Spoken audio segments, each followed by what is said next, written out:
Śnioranie doluk fara.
Oof, hello, hello.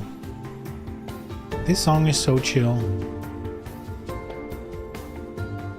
The Croft Manor song.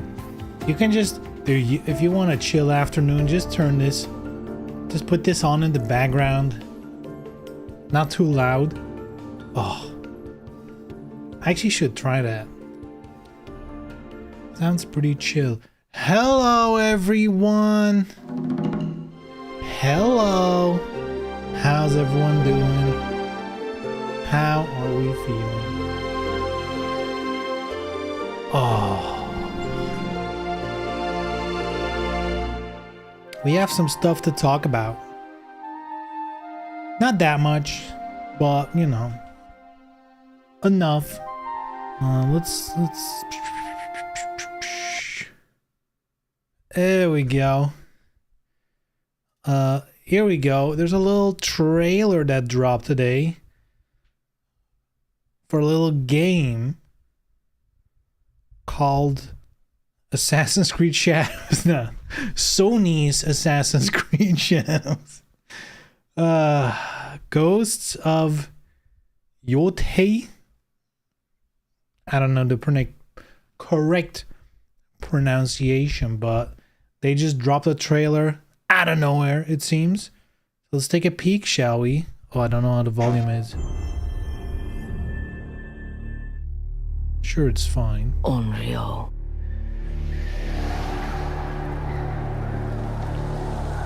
It might even be loud. Ooh. A wandering spirit seeking vengeance. What did it say? I was not looking at the screen and there was text on screen. Hold on. Oh, maybe subtitles? Can we do that?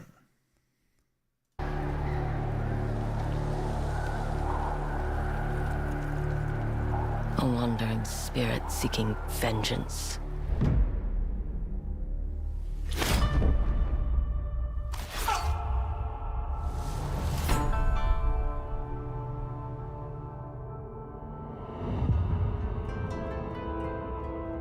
What's this now? This is Sony's Assassin's Creed Shadows, called Ghost of Yotei. To Rise to Ronin, yeah.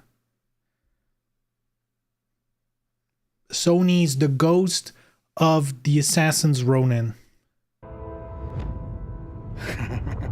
Rise of the Ghost of the Shadow Ronin. Who are you? I thought we killed your whole family. The snake. The snake. The Oni. The Kitsune. Wait. The spider. The dragon. Are they... okay, I'm not gonna... Saito. What are we going to do with this one, Saito? I'm sorry. It came to this, little wolf.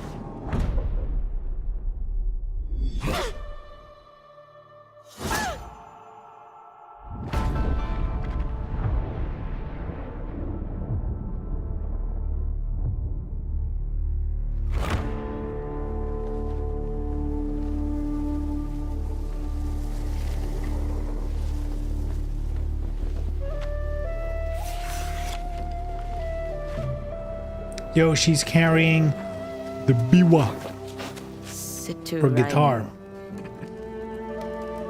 Why do you always call me that? It means one who is easily lost in the hunt.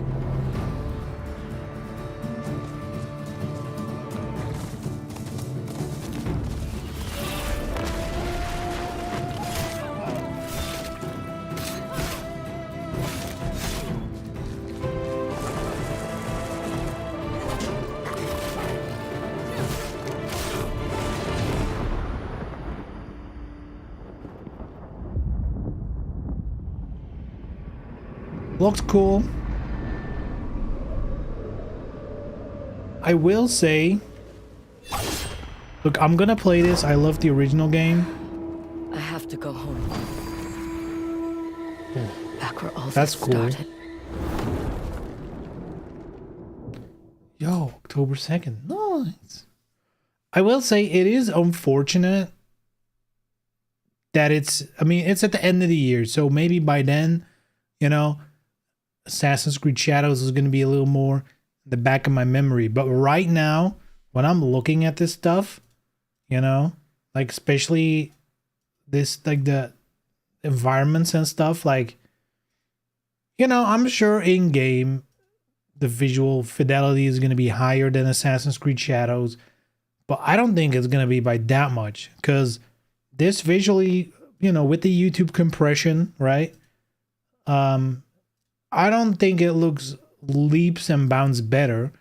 So it's kind of unfortunate. And then at the same time, it seems like this whole thing with the snake, the kitsune, whatever, it smells like they're doing the fucking bounty board from Assassin's Creed. Like, is this... Are we living in a weird Twilight Zone world where Sony is stealing their shit from Ubisoft? Like what is happening here? What the heck? That's not okay. That's weird. But I mean, again, you know, I'm complaining about a bounty of riches because I'm having a blast with Assassin's Creed, and I'm sure I'm gonna have a blast with this game because I'm definitely buying it. So I'm not gonna play into the whole Shadows versus this game. Fuck that. I'm getting both. I'm double dipping, baby. The people who lose in this situation are the ones who are like, for whatever reason, hardline, or like, I'm against this game because I love Assassin's Creed, or I'm against Assassin's Creed because I need this is my team. Fuck that. Are getting the €200 plastic toys edition? If there's a toys edition, oh god. Wait, did they show that? Maybe they showed at the end.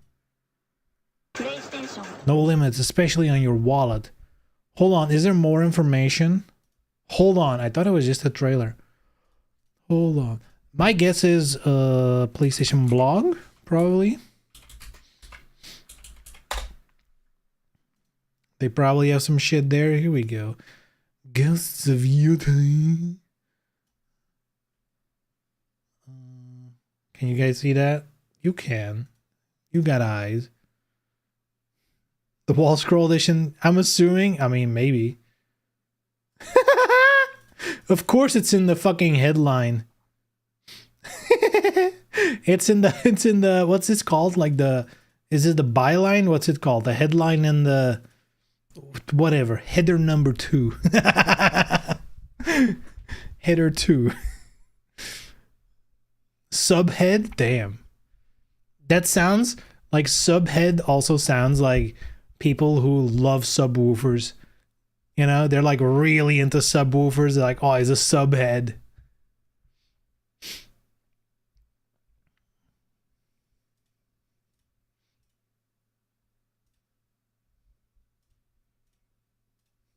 Dude, we are fucking feasting. If you're a weeb, you're feasting, dude. And I'm feasting. I am feasting. Hunting them down. Just like Assassin's Creed. It's kind of like, do they have one fucking story? Like, oh, Japan, I guess we need to do a fucking list of enemies with, you know, masks and names attached to those masks.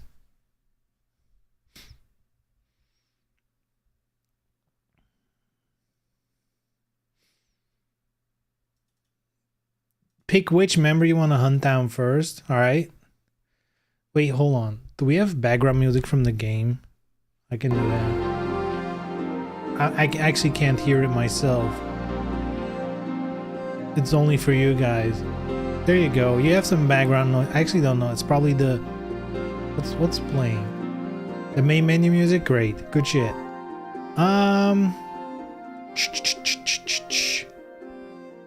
New skills? No shit. You can learn skills? Wow. Pre-orders will begin next week. Pricing added. They didn't even add it first. Okay, so pre-order you get an avatar set and an in-game mask. Whoa. I'll be running to the store.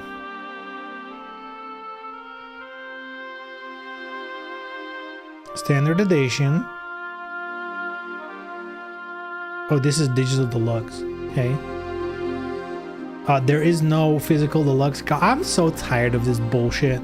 Like, dude, come on. Either give a shit about all your customers or fucking cut us off, right? If you're gonna fuck physical buyers all day, all week, fucking, dude, just stop, all right? If you're gonna fuck us all day, just stop already. I'm so tired of like, oh, you want the physical copy? Well, fuck you, bitch. It's so ass. And like so many companies do this and they don't give a shit. Like if you're lucky, there's like a deluxe upgrade edition, so you can like buy the physical copy and get the digital deluxe stuff for like $10. But there's plenty of examples where it's like, well, we have a digital deluxe version and those items are just logged behind that version. If you buy physical, guess fucking what? You need to buy the whole ass edition. It's not even in season passes and shit. Horse color, saddle dye. Oh wait, what? Is that what you get? That's kind of sad. Armor dye and a charm. The snake armor. I mean, you get an actual armor. Horse and saddle. Ooh. Ooh. I mean, I'm not gonna say one game versus the other, but guess in which game you can just get horse skins and armor skins for free. So I guess you probably can as well in this game, right? It's just a bonus one. It's just a bonus one. Here we go, collector's edition. Huh? They are committing to this horseshit, huh? They are committing to this horseshit of making an expensive box without the fucking game. Again, just fucking stop physical then. If you're gonna treat physical edition like some kind of, you know, bullshit thing you have to do because, you know, you still technically support it. Like, we know it's on the way out. Just commit to it. Oh shit, what do we think the price is gonna be? It's gonna be above 200. Dude, if Death Stranding with just like some random shit and a figurine was like over 200, this has to be as well, right? It has a sash. Yo!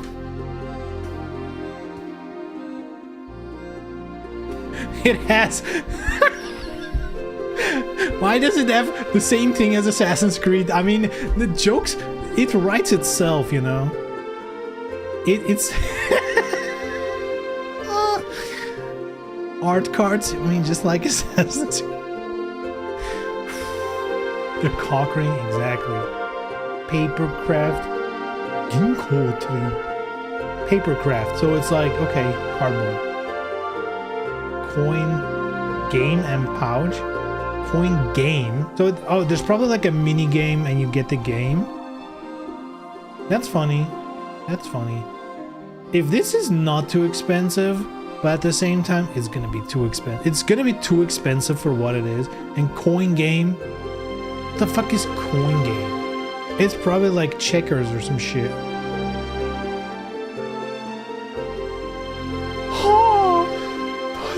What the come on, dude. They have to be joking. $250 for this? Man, the good old days are over, boys. There really was a time where collector's editions was like, you know, fairly affordable for what you got, you know? That is crazy, dude.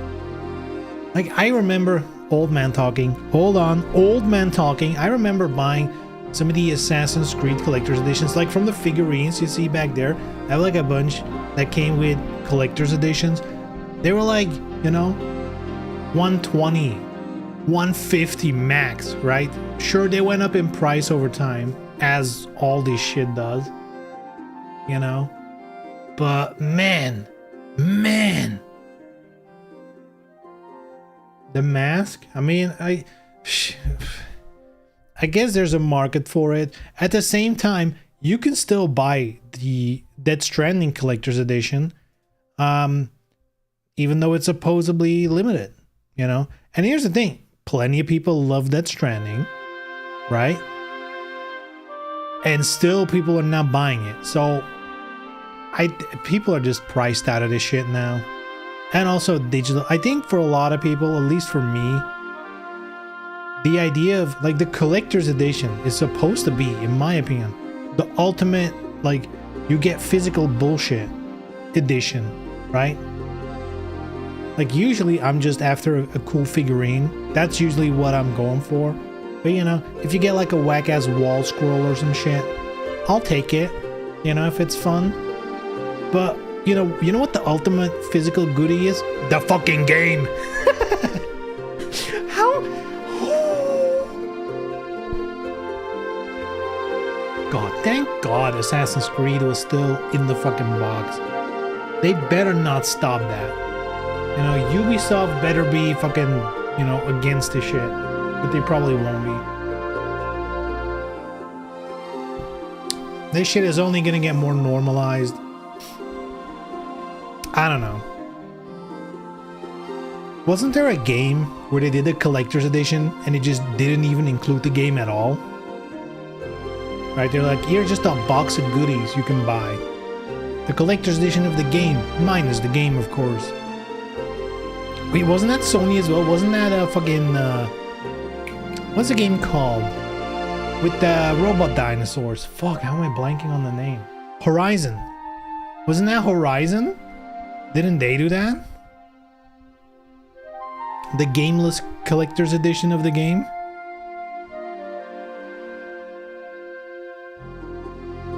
Digital copy of the game. Side note. What's the side note? Digital items available via a voucher, internet connection, and a PlayStation Network required to redeem.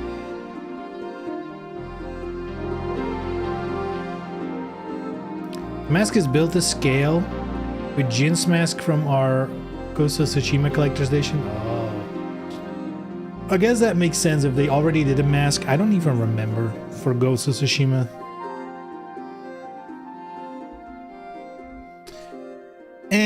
The way I'm looking at it, even the deluxe collector, the deluxe edition shit, like the armor doesn't in particular look cool. I mean, it's a cool color scheme, the purple, but if it's not available physical, why would I bother? So I'm probably just gonna buy it. Dude, literally, I mean, for this game, I might have splurged if there was like a physical deluxe edition. You know, I don't need this stuff, but I would take a bundle with the digital extra stuff. Death Stranding thing, I was the target audience, and I'm not in. So for 2 games in a row now, the way they've set it up and priced it, I went from, I'm willing to spend extra to, yeah, I'm just gonna buy the standard. They've done that for 2 games now, so well played, Sony. Well played. You know, well done. Well done. Oh, that's so disappointing. Like, I'm sure some people are perfectly fine with it, you know, especially if you have like a digital PlayStation and you don't give a shit about physical games anymore. And to be fair, I feel like, you know, as much as I want to harp on, you know, I like having my collection behind me, you know, I can browse, or like when people come over, they can browse it. It's like a fun thing. At the same time, I 100% recognize PlayStation 6 and onwards, they're not gonna have this drive. You know, I know, you know, we all know. They're pushing so hard to get rid of it. I think the next generation is when they're gonna fucking... Which sucks for physical buyers, because, you know, if the next console is gonna be able to play the old games, well, I guess not then. Woof. Woof.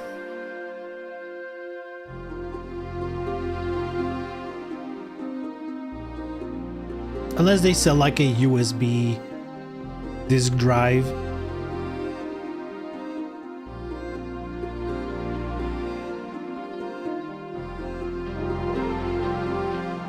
The game looks cool though, you know, the game looks cool. The product, especially the collectors, again, I'm sure if you have the original mask, probably cool to have two of them. $250 though, without the game. I mean, the digital game, sure, but who cares? It's not the game. That's wag, dude. What is the asking price for the game? 80 euro. 80? What is happening, dude? 80 for the standard game. That's crazy, dude. So that's 170 for all of this without the game. 170 for the mask and the set. See, here's the thing. If you're into collectibles and stuff, like if it's well done, the mask, you know, 170 euros isn't even that crazy of a price, you know, considering these days the prices of figurines and stuff is out of control as well if you buy them separately. So, you know, in a weird way, this isn't the worst price, but it's still a lot, you know, considering it is not like handmade, like it's just mass produced stuff, right? So,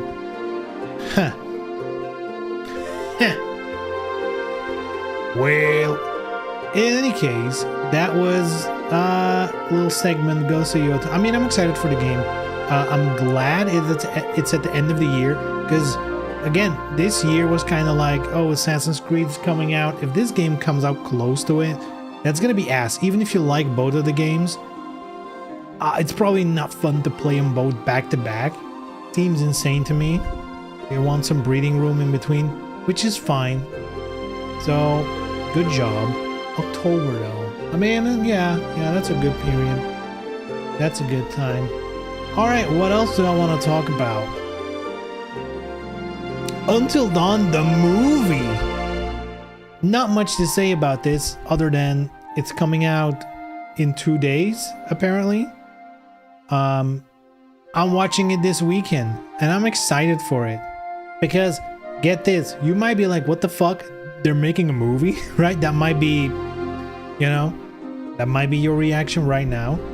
It's also like this weird, you know, it's a video game that is a homage to horror movies, and now they're gonna make a movie based on the game that's a homage to the movies, right? So you're like, this can never go well. But I'm not gonna watch the trailer because movie trailers is a little bit of a nightmare on streaming to watch those. I mean, I guess if you only stream on Twitch, you can probably get away with it. But on YouTube, they will not let that shit slide. So, I'm not watching the trailer, but I'm intrigued by the plot because the setup is similar-ish. You know, like, oh, group of friends, they meet like in the cabin in the snowy mountains, yada yada, right? But then it's entirely different from the games where like the characters get stuck in like a time loop, Groundhog Day kind of shit.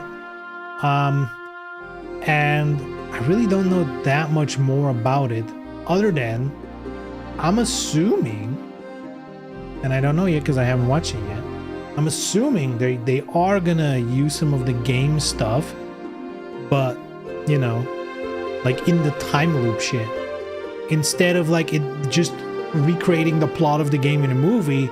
I think they're gonna take elements from all kinds of different stuff and just add it into this, like, oh, they wake up in a different time. Like, I don't know how that's gonna work, but I'm glad that they didn't just do the games as a movie, because I think we'll just play the games. They're basically movies, right? So I'm glad they're doing something different, and I'm genuinely excited for it. I'm watching it this Saturday. I will report back next week if it's ass or not. That's all I have to say about it. But I love Until Dawn, so you know, I want to say one of my favorite games. That might be a little too high praise, because there's a lot of better games that I love more. But it definitely has a special place for me, because it's that first game in that genre, which I came to really like. And it was really good. It's still one of the better ones they've done. Only thing that I could save this is if they shot 5 versions of the movie. They have different ones for different screenings. That would be crazy. That would be sick though. And then you have a reason to buy the Blu-ray because it has all the versions. Would actually be funny. Do normals even know this is a license thing? Probably not. Probably when they're in theater and the PlayStation Studios logo pops up, that's when they'll know. Like, oh, this is a PlayStation thing, huh? Weird. Yeah, probably most people will not know, but that also might be a blessing in disguise. Clue movies from the 80s had different endings in different theaters. That's sick. That's kind of like how now on Netflix there's like a new season of Black Mirror, and there's like one episode that's, without spoiling, it's like about gaslighting. But then they also made multiple versions, or like they made at least 2 versions where, you know, in each version there's like a different detail. So depending on which one you get, you know, you might be like, you know, if you haven't caught on to it, you know, maybe people online were like, what is he talking about? It's this.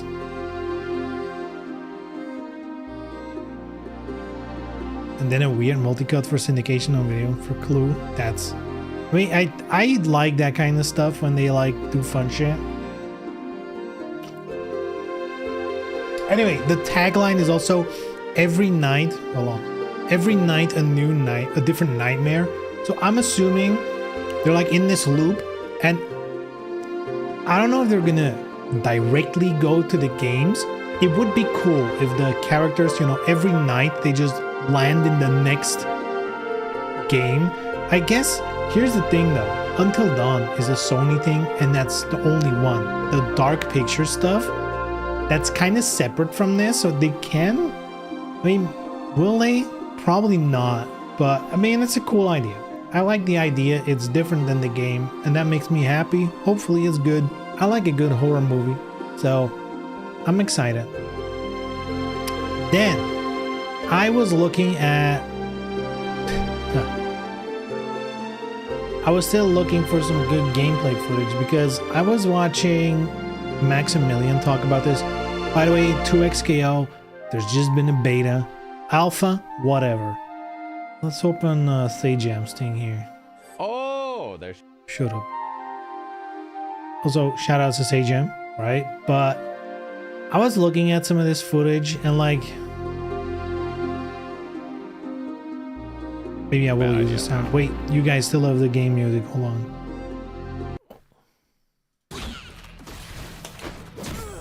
This is like from his live stream. Oh, I should just launch her there, I think.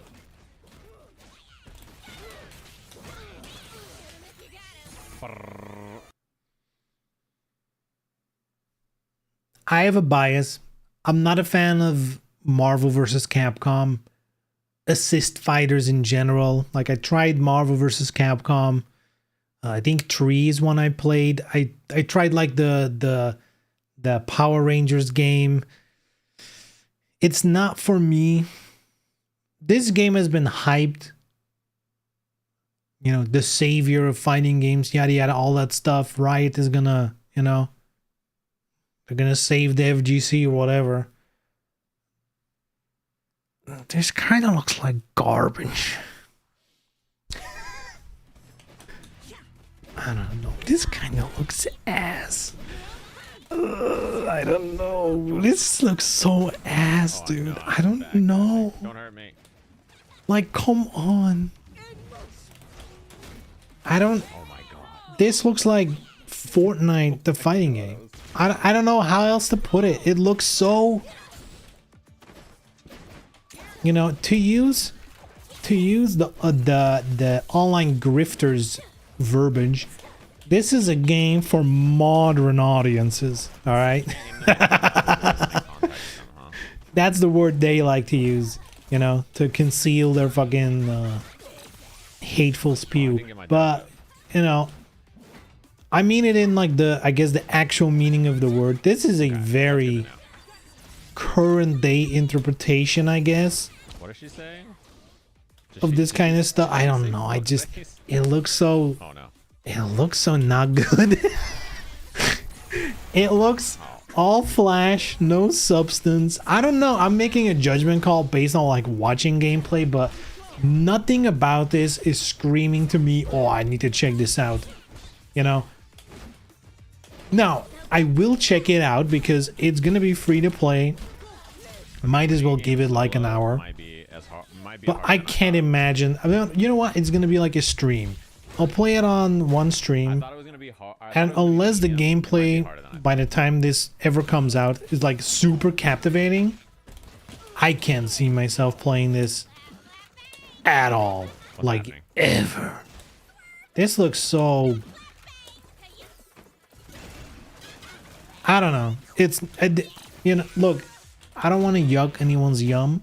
If you think this looks sick, Wait, this person is you know, is that's throwing your to win opinion. Chipotle. To me, this looks whack. This looks unappealing. If you would do this alone, this gameplay alone is like, oh, maybe I'm not even gonna bother downloading it. Here. It just, you know, Oh my. maybe it's the hype. Maybe it got hyped up a little too much. But I don't know. It just, I don't know. What do you guys think? What do you? I want to hear about what you guys are thinking right now, because I feel like I'm on a planet on my own. I don't hear anyone complaining about this really. Like I'm hearing people complain about some of the gameplay stuff, but everyone seems to be very into it, and I can't bring myself to give a single fuck about this game at all. Oh, all the way down. They were punishable all the way down. I mean, you know what I think? Yeah, it's 2D, so ass. I honestly feel nothing. I have zero interest to even boot this up ever. Chance? I messed it up. Yeah, like, yeah, for me, it's really gonna be like, the gameplay has to be like exceptional to keep me hooked, because visually, just how it looks, how it seems to play, nothing about this is interesting to me. This does not tickle. There's, you know, from all the characters I've seen gameplay of this weekend, there's nothing that I'm like, oh, that's a cool character. Like, there's just, I don't think there's anything for me here. I don't think there's anything for me here. Well. That shit is hard. Let me look at the hard challenges. And maybe the weirdest thing, like, at least that's what I'm gathering from people like Maximilian and stuff, is that compared to the first alpha, they've changed quite a bit. And apparently, you know, some people had some complaints in the current alpha. They already mentioned they were going to change stuff. And it's, you know, and that is a complaint some people do have already who are kind of in on it. Is that they seem to be focusing a lot on what the people want, to the point where it kind of feels like they're abandoning their own vision of what the game should be.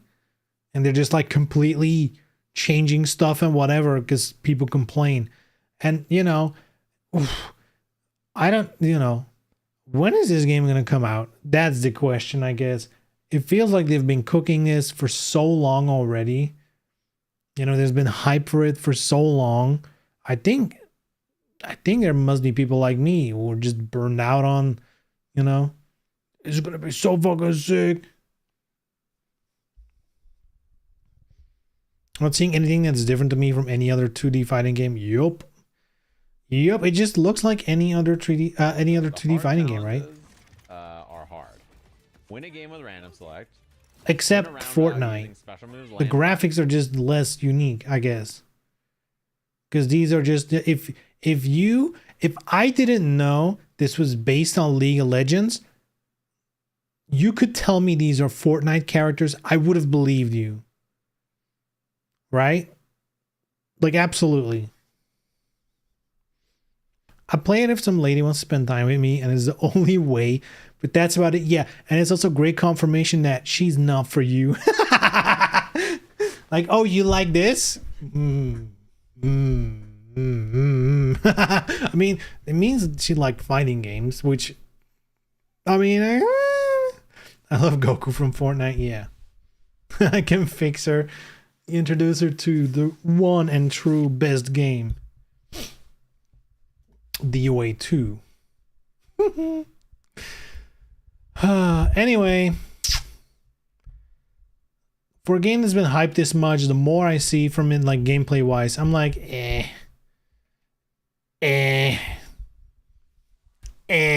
it's free to play. If there's nothing else happening at a time, might as well. It'll make for a stream, right? I guess. But that's probably going to be the extent of it. I can't imagine. Again, the gameplay must be so amazingly exciting that I would stick to it. I can't imagine, dude. Because it doesn't look like it's super exciting or like super special compared to other 2D fighting games. Anyway, let's talk about actual exciting shit. Here's a little announcement that at EVO Japan 2025, which I believe is in like a week or two. It's soonish. It's definitely soonish. I think it's in like a week or two. There's a DOA 6 side tournament. And every DOA tournament, especially offline, that's exciting because that is some sick gameplay we can look forward to. That's the news. Other than they fucking removed Kasumi to add Mai. What's this shit? What's this? Why is Kasumi not here? Why is Mai here? She's not even from the game. What are we doing? What are we doing? Oh, here. Wait, is this? Hold on. How do the Japanese put their dates? I'm assuming this is the day. Is EVO Japan in October?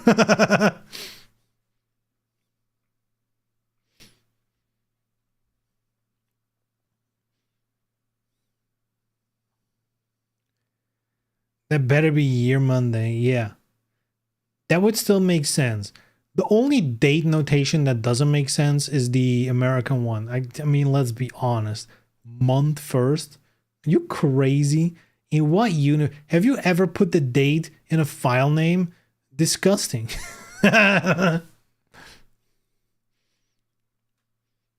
It says 510 then 511. So unless EVO Japan is a month, that's true though. Yeah, less than an entire month. Yeah, so it's in 2 weeks from now, right?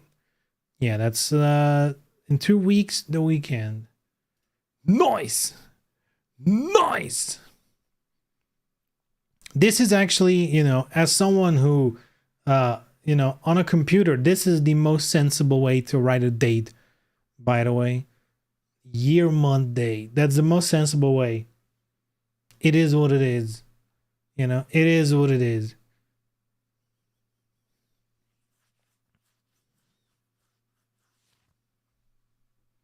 Yapping time, it's almost over. We've been through everything. I guess one thing that I kind of want to bring up, because it's something I saw over the weekend in passing. It was one of those things where I think I saw it on Twitter and like I read it, went on with my day, and like today I was like, man, I should pull that up. I can't find it anymore.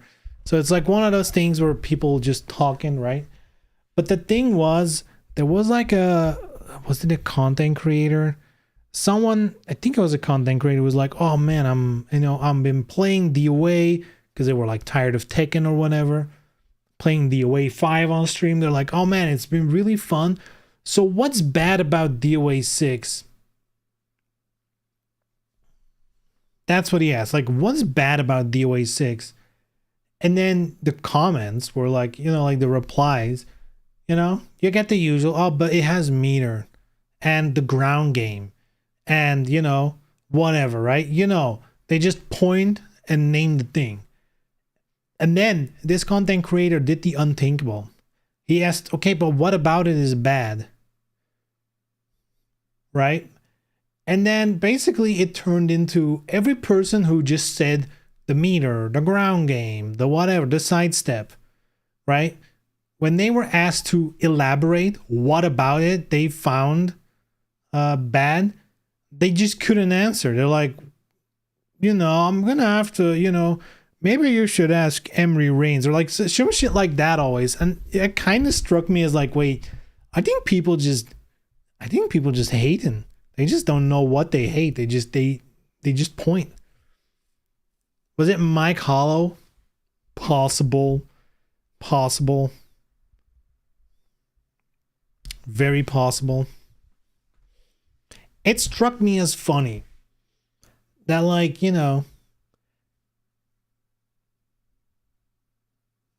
they have like, it's almost like they have the talking point ready, but like when they actually have to elaborate.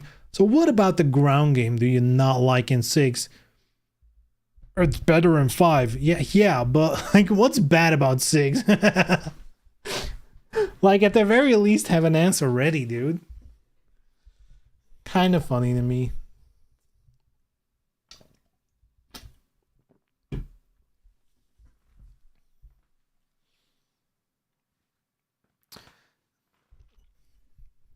People hated DOA 6 5 years ago, so it's not like the reasoning is fresh. But I don't care. Even if you've been hating on the game for 5 years and you can't say why, that's crazy to me. Like, form your own thoughts and opinions, people. If you just hear your favorite content creator say, well, actually the ground game's bad, don't go around and spread that. Think about, at least listen to them why they don't like it and just be parrot with that opinion.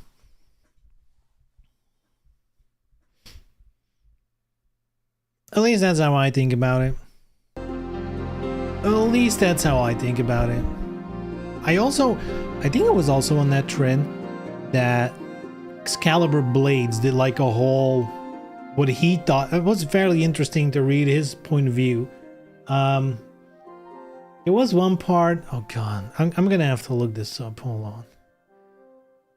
Cause like there's a thing that I keep seeing brought up and I just very much disagree, but I'm also not a pro player, but also I don't think pro players are necessarily the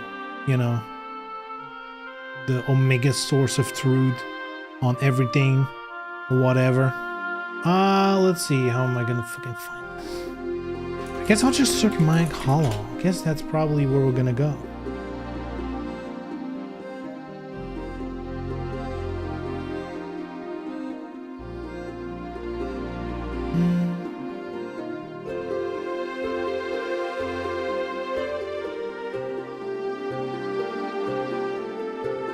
Oh man, he tweets a lot. Fuck.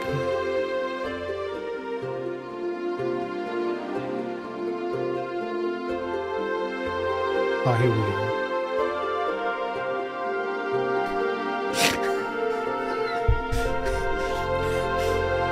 I forgot about that.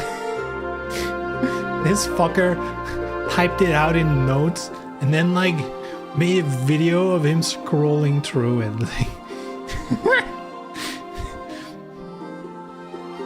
Like, I mean, it works, but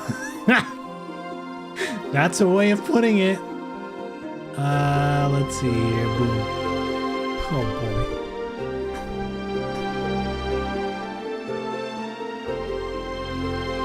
So he just wrote this whole thing. Now, to be fair, it's interesting. You should. I feel like it's a fun read. You know, a little bit out of the history of the sidestep attack and all that stuff. You know what? I'll go over it and I'll give my opinion on each of the points. Right? Maybe that's a fun thing.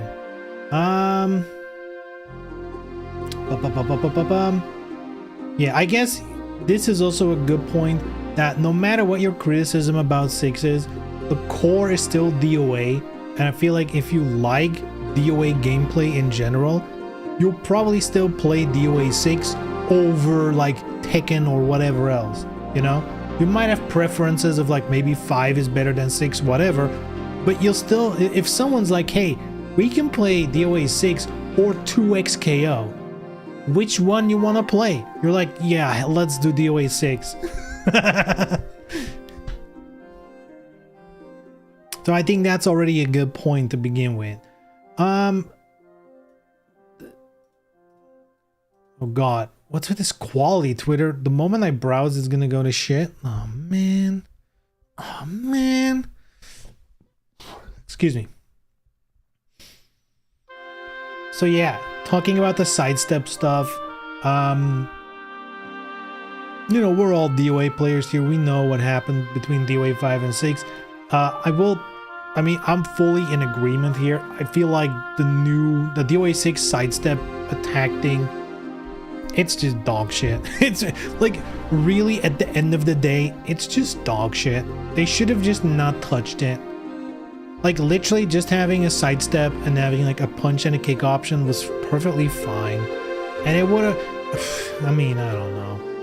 I feel like they could have made it work perfectly well in DOA 6, you know? And he has like the unlimited, before it cost meter, the unlimited sidestep, you know, the unlimited availability of it was dog shit. Because it's a whole, it had invincibility stuff, and you could get away with a lot of stuff, you know, especially early on. Characters like, for example, Mary Rose, that didn't have like good tracking options to punish it, or like to play some kind of mind games. They were just fucked, right? And I feel like that would be, you know, I feel like they should have kept the DOA 5 system of sidestep and the sidestep attacks, plural, you had, not the weird new ones, and just, you know, made proper moves, you know, made it, you know, just made it properly, right? Just, you know, sidestep is an option, but there's also counters against it. That should have just been designed, but maybe, you know, who knows why they did it. Maybe it's part of the whole, we need to make things more simple. Can confirm removing tracking from stuff claims. Yeah, take everything with a grain of salt, especially when, you know, no matter how good a player is, it doesn't necessarily mean they have like deep insight in what the developers were thinking and changing and whatever, right? So yeah, if, you know, you can claim, you know, stuff was changed in terms of tracking and stuff, but that may or may not be true.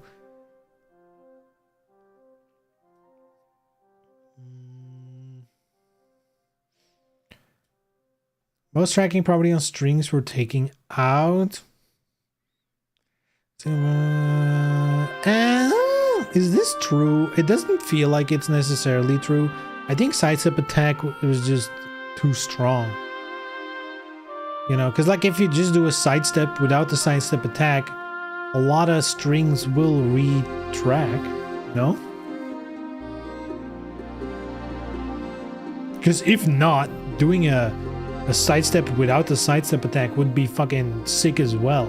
And that's definitely not the case. Most is wild. I mean, you know, he's replying to a tweet. This is not like a big, well scripted out, get all the details correct, right? He's just making, and he's saying this, we're analyzing this now. he's saying this to someone who has no real experience with DOA. So, you know, I understand if he's gonna, you know, maybe not go too in depth, maybe cut some corners with like most and some and what, you know, whatever. We know better, so let's just assume, you know, let's assume good faith. All right.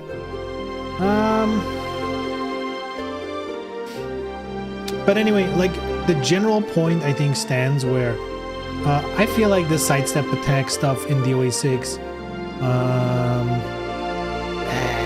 it was just a bad change. It was fucked from the start. They tried to fix it by making it cost meter. But just the concept of the sidestep attack is fucked to begin with. And it is kind of whack if you look at other 3D fighting games. All of them have some kind of, you know, vertical movement. So, you know, it's they should have just kept it the way it is. Rare opinion from Forge. They should have kept it as it was in DOA 5. It was genuinely better. And I think, here's the thing, it is obvious in 6 when you're playing against characters or playing with characters that have like their own special kind of sidestep with multiple options from it. You can like immediately see how useful it is, how it gets out of situations that other characters now cannot, you know, compared to the previous games. So it's kind of ass. It's kind of ass the way it is.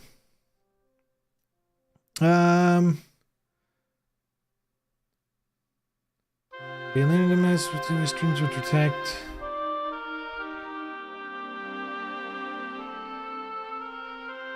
Yeah, so he's basically saying like it's not like they were overpowered in 5. You still had to know when you need to sidestep. It gets shit retracts, or there's like tracking moves in the strings. So, you know, it's not like it was some kind of silver bullet in 5. Man, he's talking a lot about sidestep. I forgot how much about sidestep he's talking. Whoa, whoa, whoa, don't scroll so fast.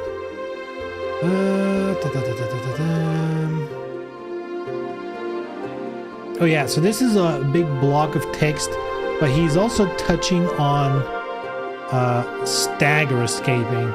Stagger escaping was the most important piece keeping the game put together, in my opinion. This is hard fucking disagree. Alright? I know stagger escape, there's stagger escape apologists. I get it. Is he a real DOA player? Yes. Yes. He's a... I don't know how much he plays nowadays. I'm sure he still plays, right? But he's definitely been a high-level player for a long time.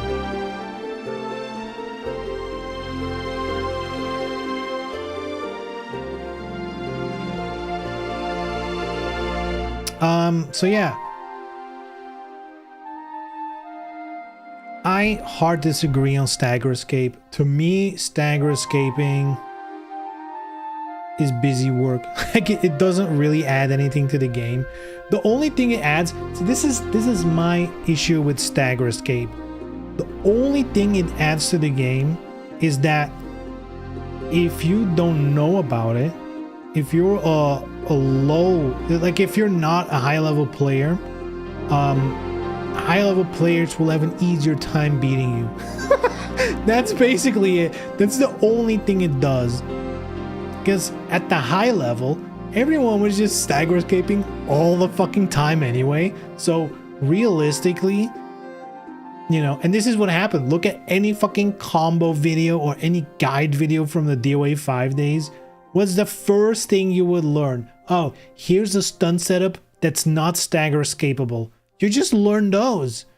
And it's not like, you know, there would be a small argument to be made if it's like, well, every character has like 1 or 2, you know, like lines that you cannot stagger escape, but everything else you can. So if they went for the non-stagger escape option, it was predictable, right? You can hold it still, yada, yada, yada. But that wasn't the case at all. there was plenty of non-stagger escapable options, at least from what I remember. Or maybe I was just playing broken characters. But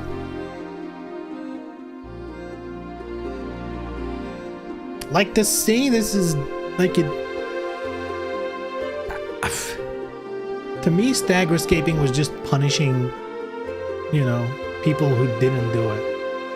Whereas once both players did it, it just stopped mattering. You know, that's kind of like if both players do it, it just doesn't matter anymore. Because both players do it. It's division by the same number.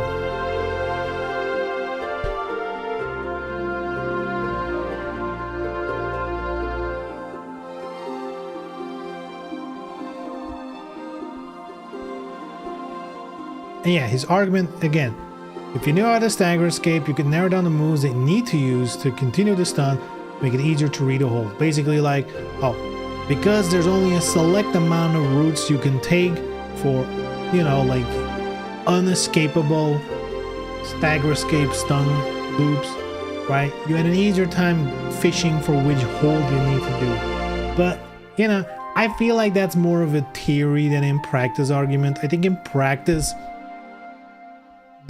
the stagger escape, the options that you couldn't stagger escape were varied enough that it doesn't really matter, you know?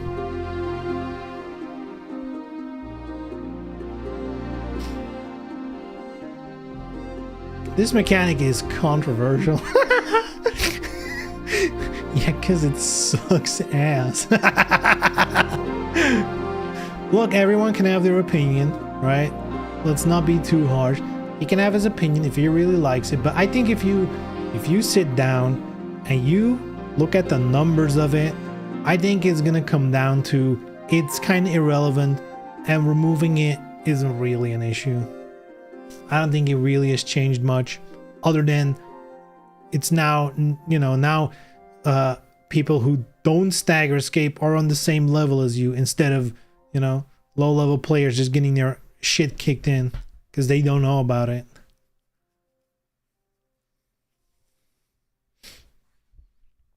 It'd be less shit if there were a few specific stuns that you can stagger escape at everything.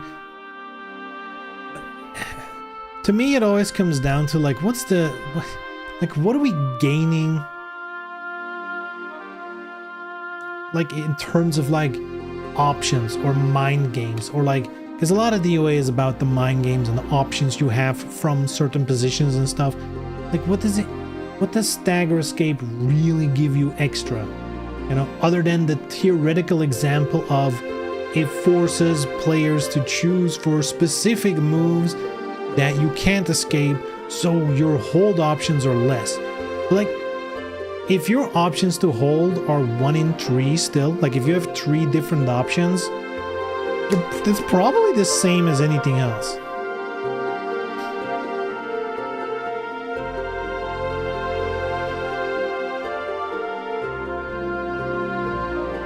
I think there's other ways to accomplish the benefit he's describing. You want a reason for people to be predictable on offense. Yeah, and I get that.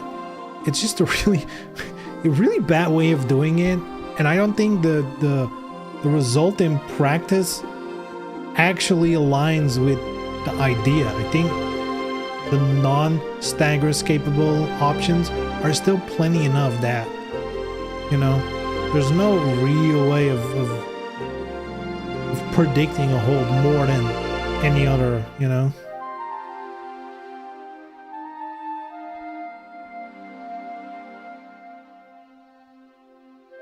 Because like in a way it also doesn't even make sense, because like if you're gonna hold, you're gonna hold anyway. Like it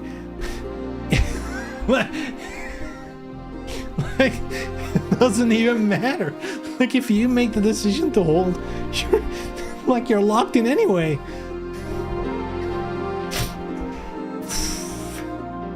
Man, I hard disagree on stagger escape. If the gets right, it's for the person spinning the offense. It's the same.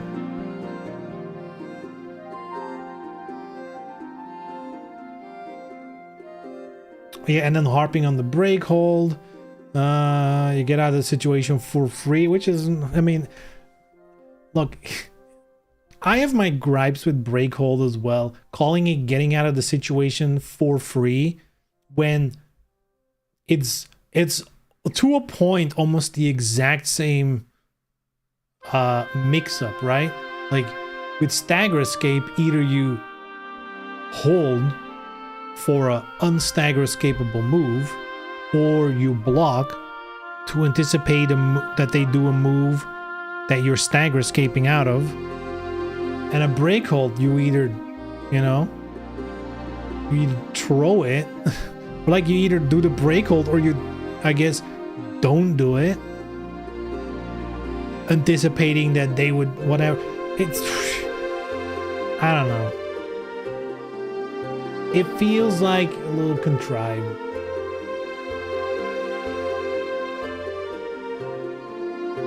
Breakhold has its issues though.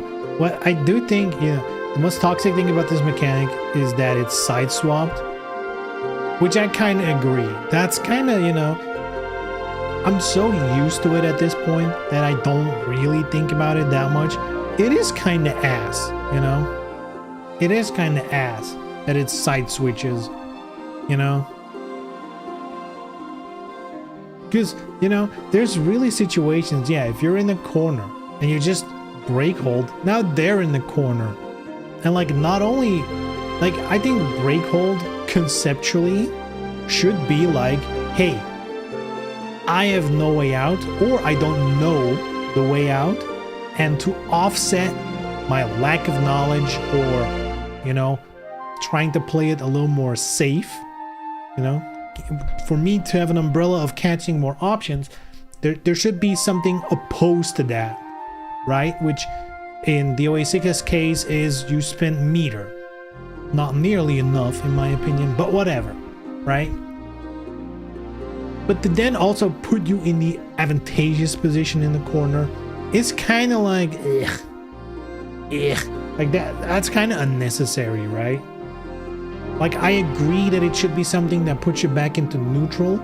I think you should still be in the corner if you've been pushed in the corner. And in the current system, it would definitely cost an entire meter, you know? Meter just fills too fast for it to, you get too many Breakholds in an entire match.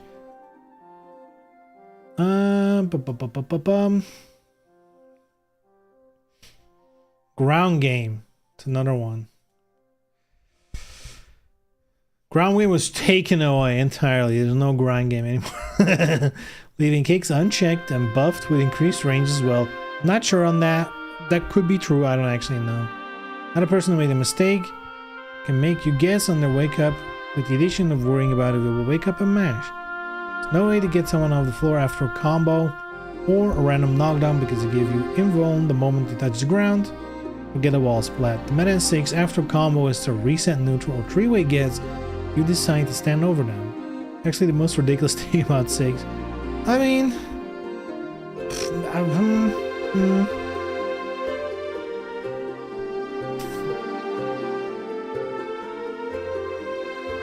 it can be better. All right, let's start with that. My opinion is the ground game, there's definitely, you know, there's more things you can play around with.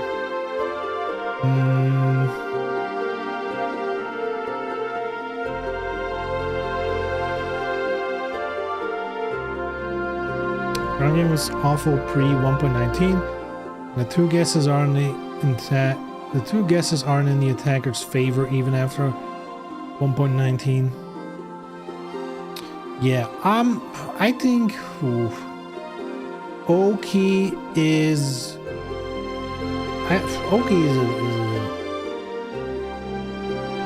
I feel weird about Oki, like, you know, I'm not sure the attacker should be in the advantage, nor the defender, by the way. I think strong ground game in the attacker's favor lends itself to like heavy rush down stuff where You know, they just keep going in on an opponent. It's tough, right? I would say from purely a theoretical point of view, not even talking about DOA now, purely theoretical Oki game, the way I would see it is that the attacker definitely should initiate, right? Or should have the option to initiate, but there should also be options enough for the defender to get out of it, you know? As in, you know, at very least get back to neutral. I don't, you know, you can include options for the defender to take, you know, their turn the upper ground again, but the upper hand underground. The upper hand, right? But that should be rare and super risky.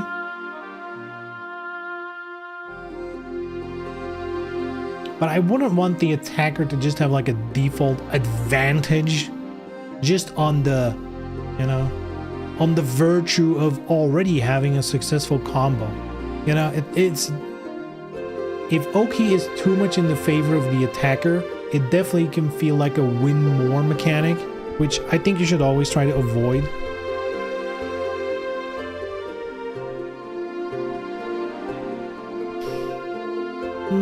Ground game getting taken away probably means all the extra situations where they could wake up kick for free. Za is correct about you should be vulnerable on the ground. As soon as you could get up and choose not. I mean, I do agree with that, you know. If you choose to not get up, the attacker should have the turn, if you will, right? They should have the turn. But should they automatically have, you know, like an advantage or like a setup to a new combo? I don't know. I don't know. For DOA specifically, I do feel like the attacker should have an option to get you off the ground, you know, whereas you're being put into a defensive position again. Not automatically into like a new stun or a new combo, obviously, but DOA 6 feels weird because I don't feel like it, like even the thing they have now feels like it's so rarely appropriate to actually use, right? Like it, I don't know. It very rarely seems to matter that you can get someone off the ground. Some characters have some setups for it, but those are far and few in between, feels like.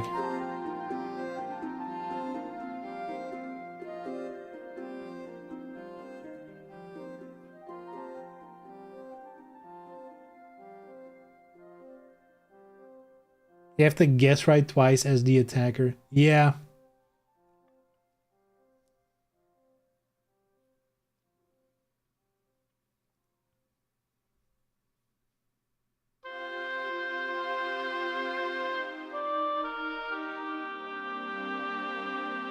Do we feel like Wake Up Kick should just be more risky? You know? Like, considering how strong Wake Up Kick currently is, should it just be way worse? You know? Or like way more risky?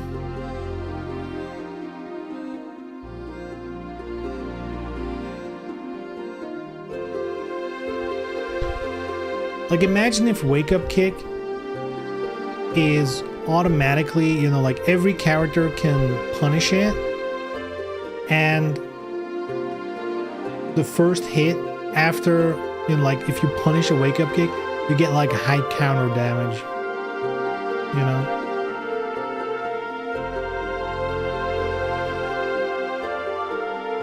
Mid Wake Up Kick doesn't need to be unsafe. Oh shit, midway.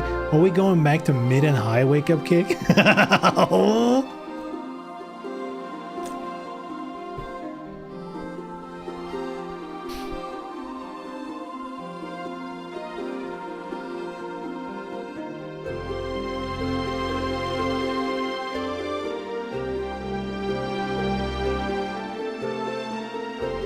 I do feel like, let's say there is a new DOA on the horizon or whatever. Ground game is definitely one of those things where, like, I feel like it's a tricky balance. I feel like, you know, and I think everyone feels it.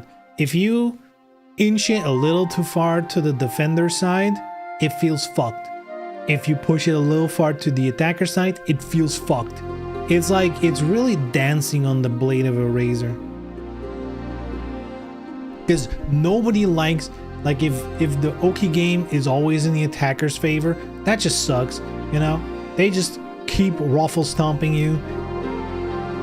Nice millennial wording there, but whatever. They just keep having at it. That sucks. But, you know, I can definitely see the whole, as the attacker, you're kind of fucked in the OA6 in a lot of cases, right? Like, it's not, you know, usually when someone's on the ground and you don't do a specific setup towards waking up, you're just gonna back off or like, or play Tamaki and do like fucking 9k. That's probably the solution, boys. Just play Tamaki and fucking do the stupid kick.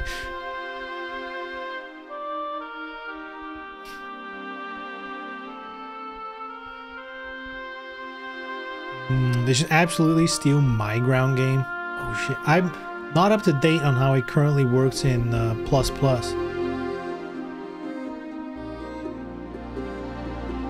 Only free wake up kicks are if you get a collapsing stun and don't convert on your plus 30.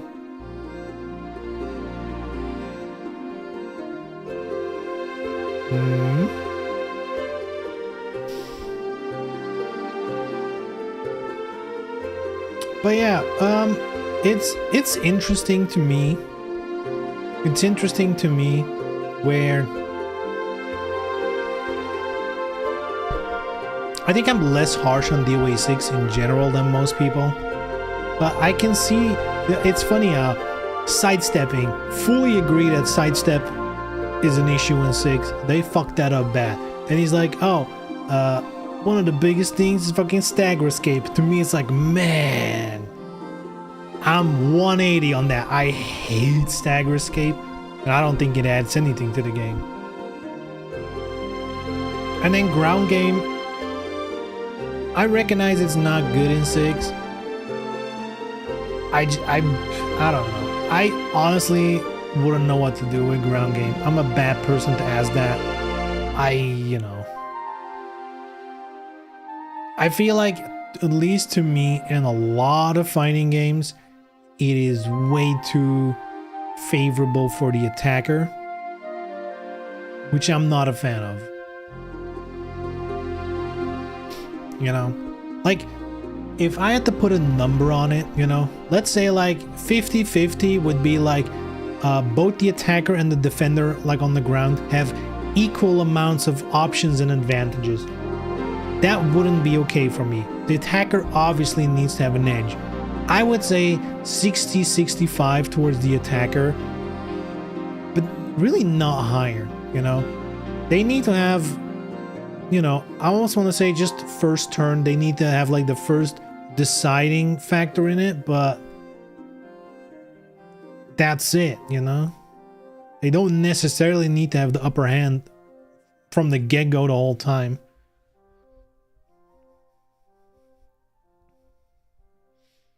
They should have a parry evade animation if you whiff into someone standing up. Oh, like if you whiff a wake-up kick.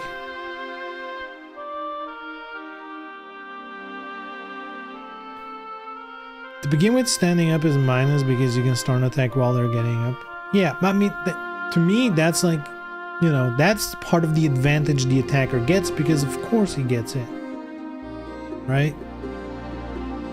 The attacker definitely needs some advantage, right? The other guy's on the floor after all.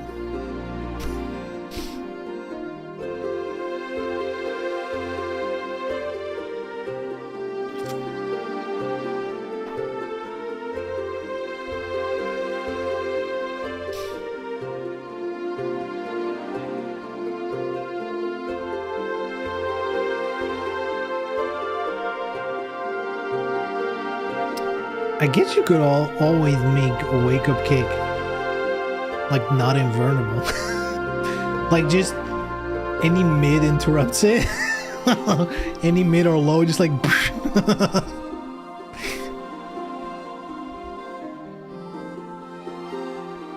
Soul Calibur lets you be hit on the ground, but you can also block from the ground with look shit. Yeah, Soul Calibur's weird when it comes to that.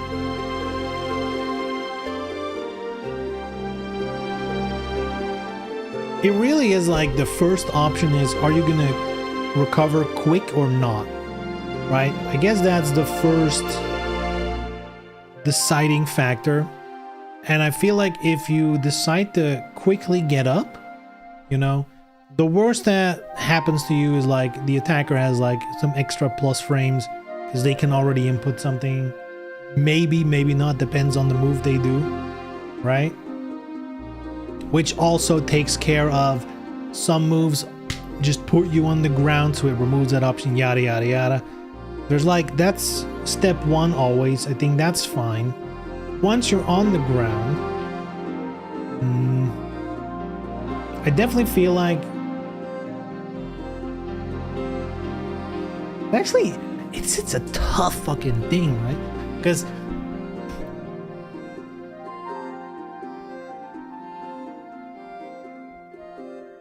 I feel like it's the attacker's turn when you're sitting on the ground, but then the wake up kick beats that, of course. Huh.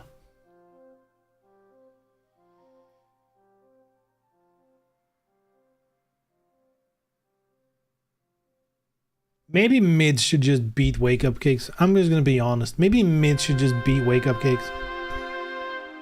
But then if they stay down, the mid whiffs, right? So it's like there's still a little game going on there. I don't know, dude. Leave it to fucking game developers.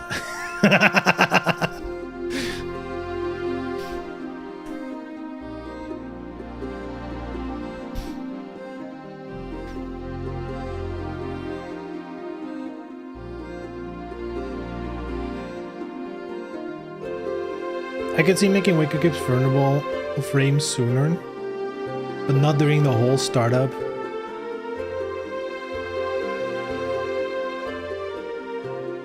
Yeah, either... I feel like this is where my brain is currently at, right? I feel like wake up kicks...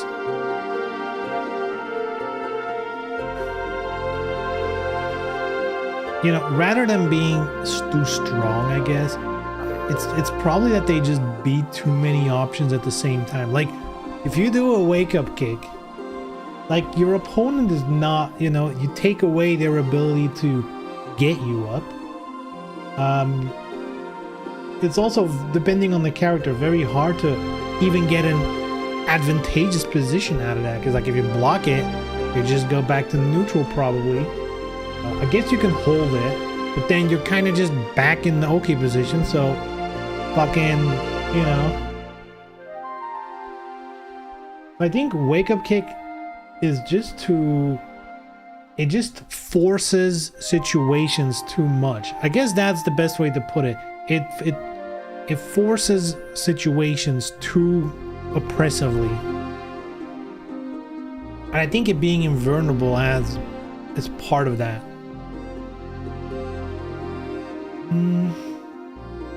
Wake kicks also always lose to 2P2K.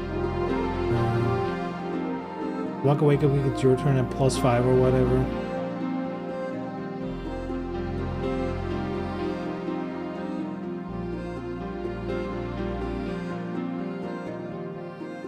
Do wake up kicks now always lose to 2P2K? Like, is that now in the current day a thing in 6? It's probably one of those things where in a match I do it subconsciously. But once you have to like actually think about it, I wouldn't be able to say.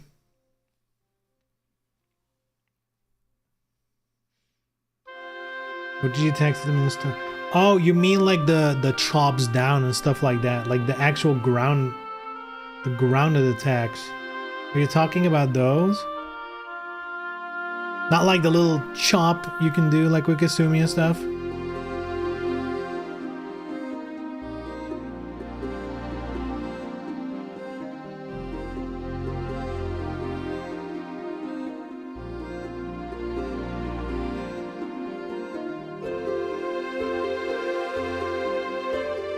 Okay, solution. Give everyone a 2T, a ground throw. That's escapable. Huh? Huh? Huh? Everyone gets 2T, but it's escapable. And only characters like Tina and stuff, they get like other ground throws that are unescapable and better. Huh? So if they want to stay down, you can just do... Everybody gets ground throws. Let's fucking go! I don't like throw breaks. That's crazy. No throw breaks at all?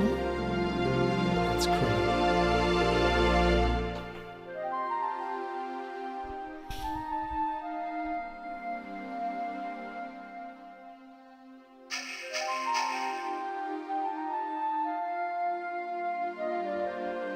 Second players lost their minds, but I kind of like throw chip.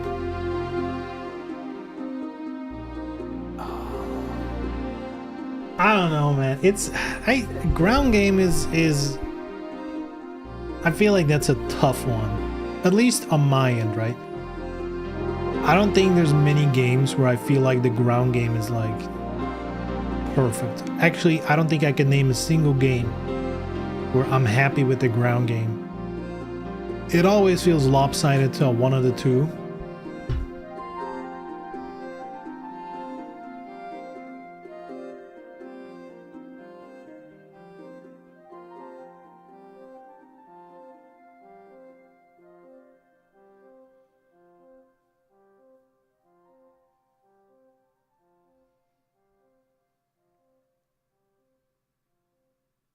It is what it is.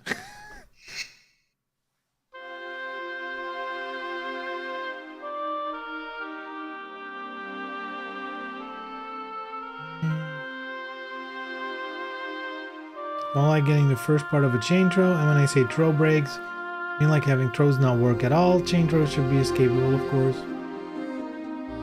Yeah, but at the same time, I feel like, you know, if you continue with my idea, if you give every character a low throw, like a ground throw, and they're all unescapable, that is, I mean, it could work, but it also, you know, in the current system, it is a little bit of the identity of some characters like Tina and whatever, that they have the option where other characters do not. Right? So you would have to kind of like find a solution to that. Oh my god. I have no idea where we are. Oh my god. Oh, I can vaguely remember. I think didn't we just like finish the puzzle and then I'm gonna trust past me to finish a puzzle like this because I knew I wouldn't come back to it soon.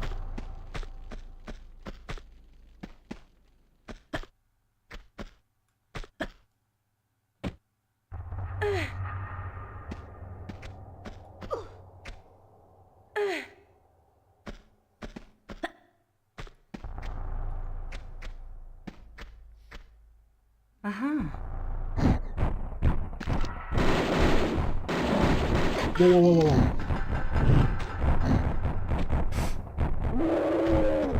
Are they coming down here?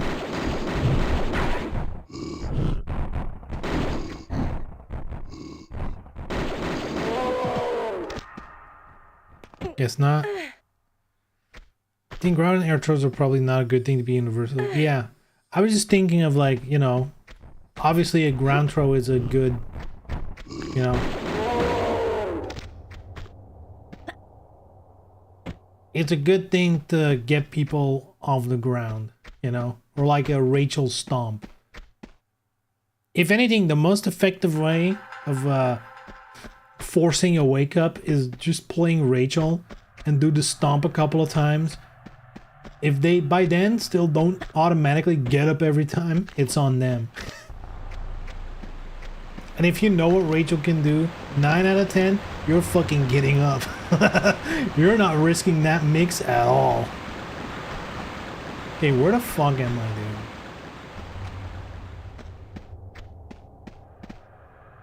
Oh!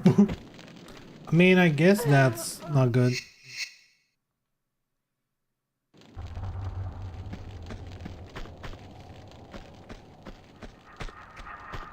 There's also something here.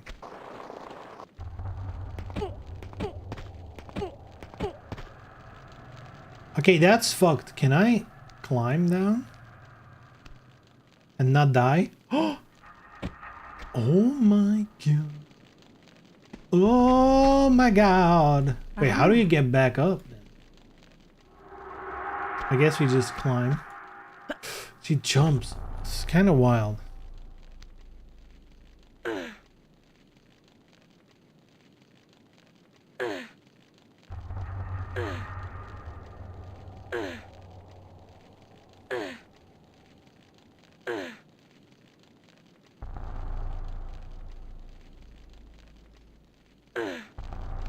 Whoa, whoa, whoa, whoa.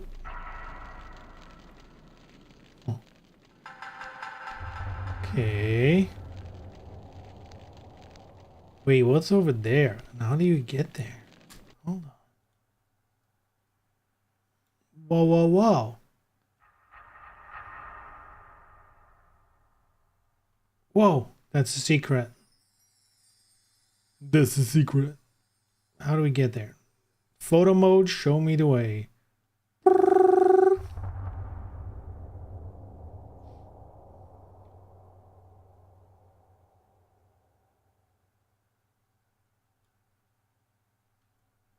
Oh, I found the way, boys.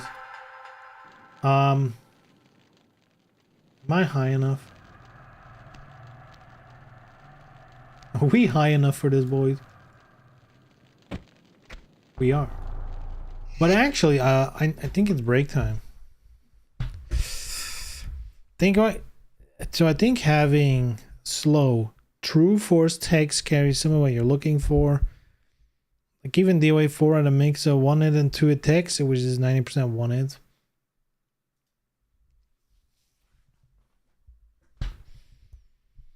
Yeah, I think generally speaking, like again, imagine we're at the table, DOA 7 from scratch, you know, just theoretically going about it. Once the defender chooses to lay down, they're like, I am not quickly getting up. Then it should be the attacker's quote unquote turn in a way. Right? And which I think wake up kick already is like, well, it kind of ruins the attacker's turn. So I feel like there should be a way to, you know, to make sure the attacker gets like a first option in, I guess. Maybe not, you know, maybe not like a hard boom, you get up. Except like if you're Tina and you want to go for the throw. The attacker should choose neutral or go, or to offer a guess, go for a setup. The down player should have to guess. And like wake up kick should be one of their guesses.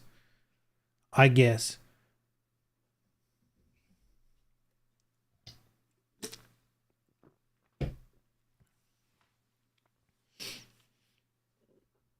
So I guess currently we already have like a 50-50 there, which is if the attacker chooses to try and go for a force wake up, the counterplay would be a wake up kick. And if the attacker chooses to be neutral, the wake up kick can get blocked and the attacker gets their turn or held or whatever, you know. Should it be a 50-50 though?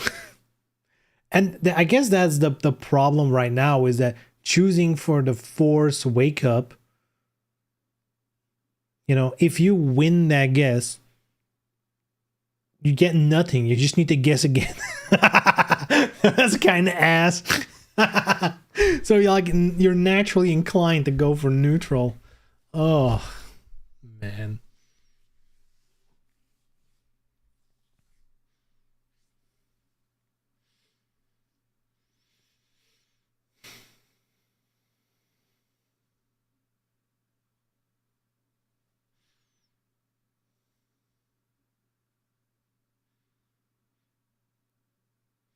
The counter to going for a force is ticking.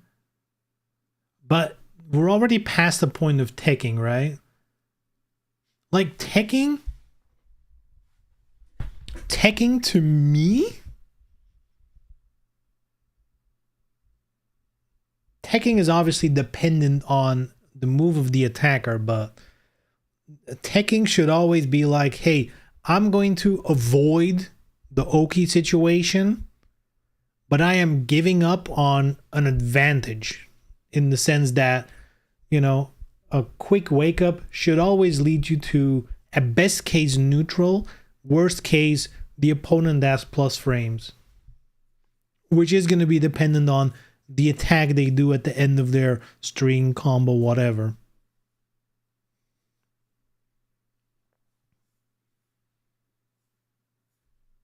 But if you're already down there, there should still be like some kind of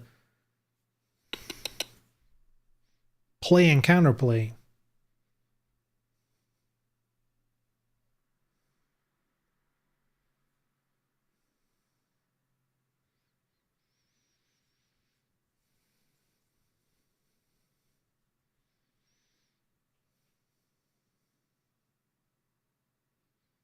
I mean, getting up and wake up and just getting up.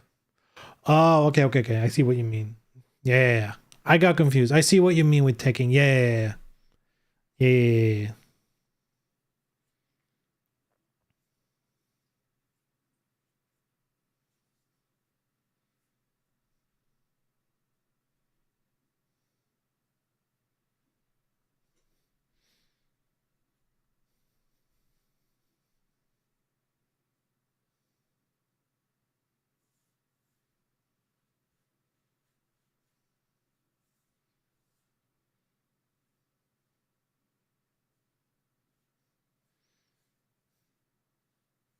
How does it work in DOA 5 again? Like, I haven't played DOA 5 in a while. It's not one hit to wake someone up, is it? It can be. That, I don't think that's the case at all, but it's not going to be 2 hits either, because then no one would complain. Why am I confused on this?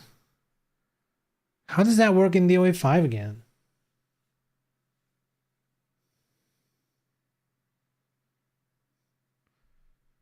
5 last round. You get put on the ground and you're immune for a few frames. Then most hits will one-hit tech.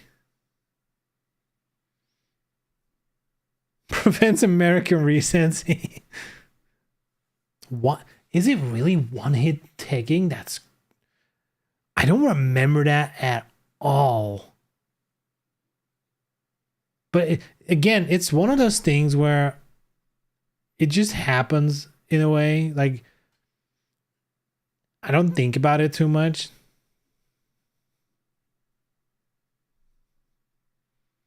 Two people want it. Is it like based on a damage threshold? Like if you do a certain amount of damage, they wake up? I mean, that could be, I guess that's a way to solve it. You know, like specific, just make sure everyone has like specific attacks that are strong enough that it just wakes up in one hit. It's coded per strike.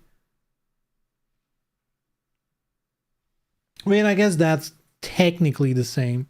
I guess,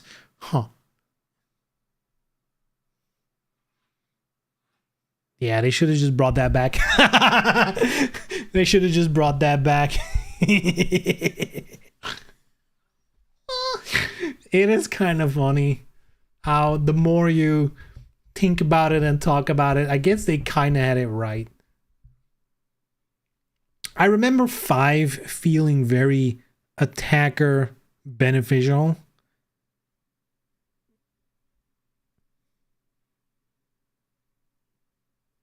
But it's been too long. Maybe I'm just remembering wrong. Who knows?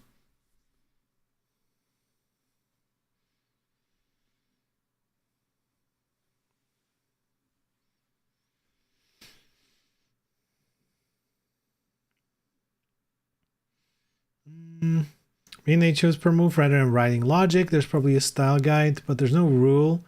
The mid's doing X damage, stun a certain amount. No, but I mean like if the opponent is on the ground, I was thinking like, you know, just make a damage threshold of if you do a low attack with a certain amount of damage, you just wake him up. You know? But I can see the appeal of programming it to specific hits because, you know, it prevents fuckery. It's, you know, like if someone figures out a way to pass the damage threshold in some fuckery way that they didn't account for, then that's like something else they have to fix. Whereas if it's specific moves, you know, anything else is not gonna work.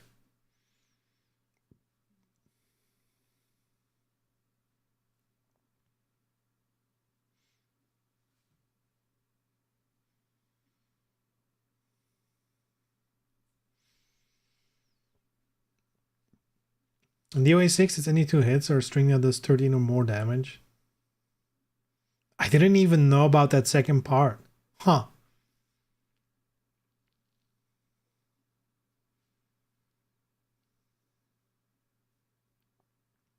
Did it prevent it like Aeon is 1 PK from forcing? Yeah, because I like doing with Kasumi like 9 KK, but that doesn't tick on its own. Right?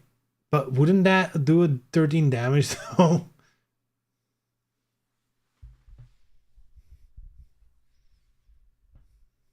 Weird.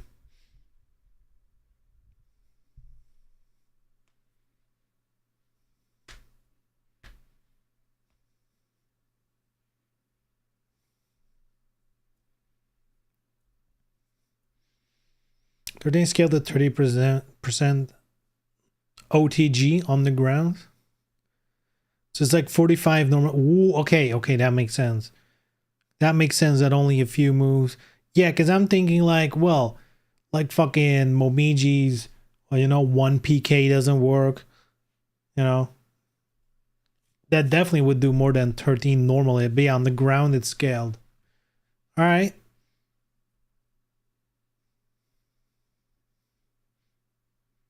They should get rid of that. Just 2 hits, you know. Give, you know, if a character has something like Momiji's, you know, 1 PK, that should just force you up. Should have pushed a button, bitch. should have counterplayed.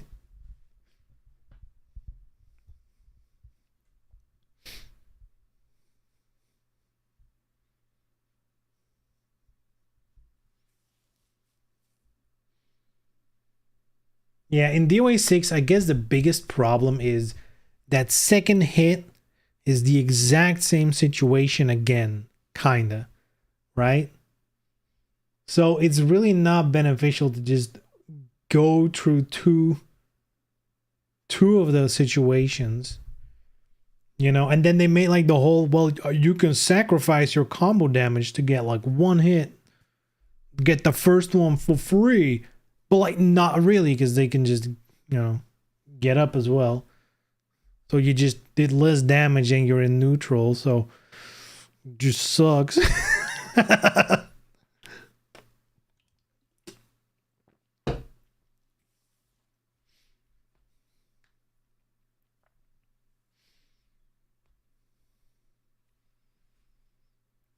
I guess, you know, if, you know, let's say you want to commit to the 2 hits thing.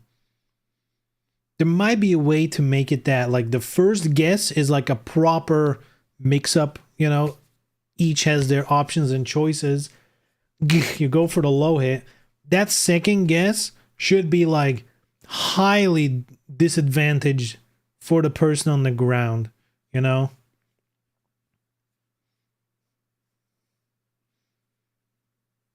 If anything, they should just have one option, either take up or Well, no, they need. Hmm.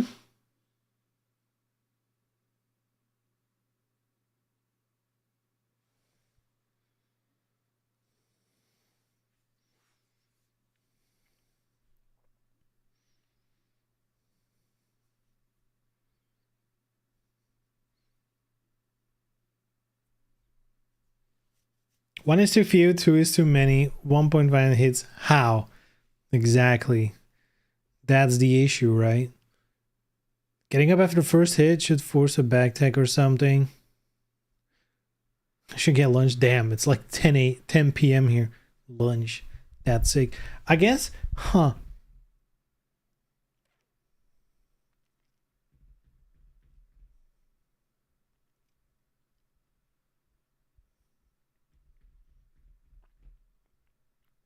I think there's probably something to the idea. Again, if we're making a new DOA, there's probably something to the idea of the first hit on the ground is like a proper situation, equal options, yada yada yada.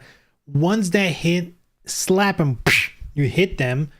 There might be a second situation, but it should be like heavily in favor of the attacker. Like at that point, whatever option the defender chooses, if they quote unquote win, it should never be to their advantage, right? Like I guess best case should be getting back to neutral at that point.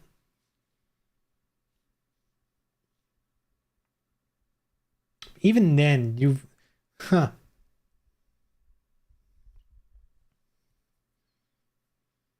Because like if that's your best case, there really is no reason to not do it. So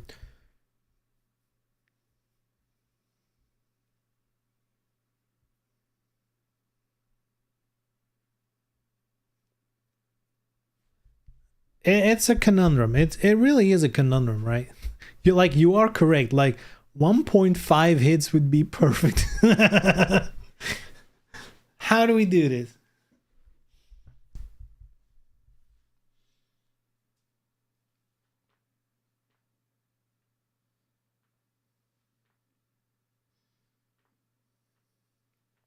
So here's the solution, all right? I figured it out, right?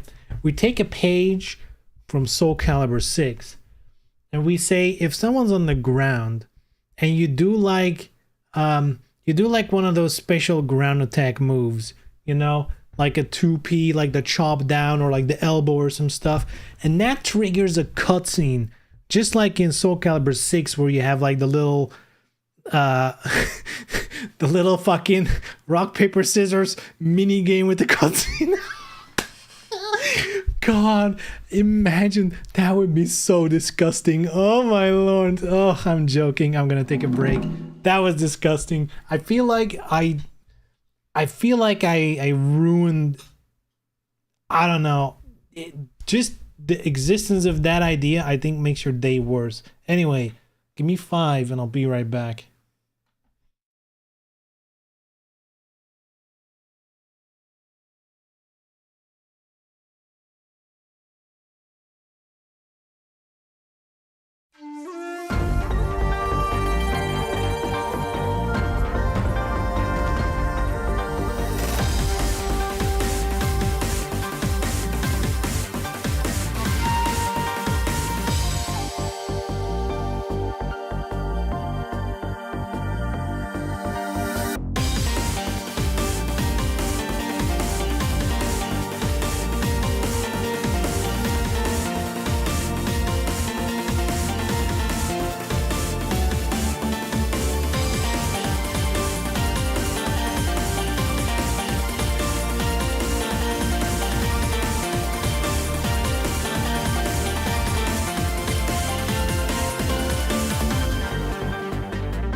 Poof. I am in fact back. I forgot to change the category to Tomb Raider. Tomb Raider 1 to 3 Remastered. My. Beautiful. Alright. Boop. There we are.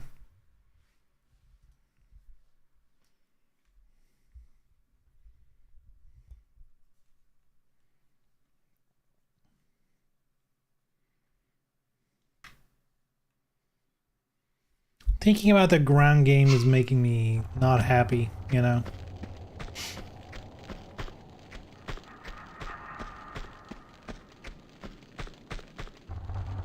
I'd almost feel like you'd have to go to the drawing board and literally just, without even having concrete options, just literally be like, okay, they're on the ground. Which are the desired situations? You know? Defender can do this.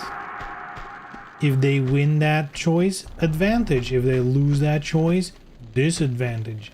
Now, like, I feel like you should just sketch it out, just literally like that. And then start filling in those options. What the heck? Little graphical glitch there. Door sticking through the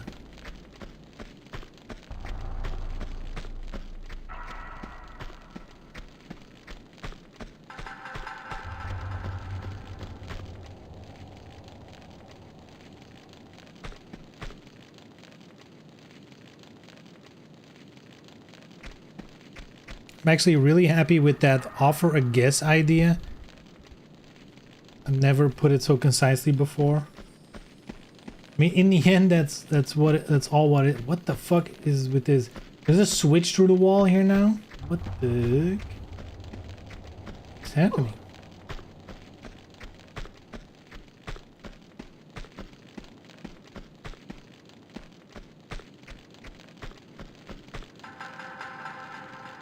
Here we go. That was a shortcut.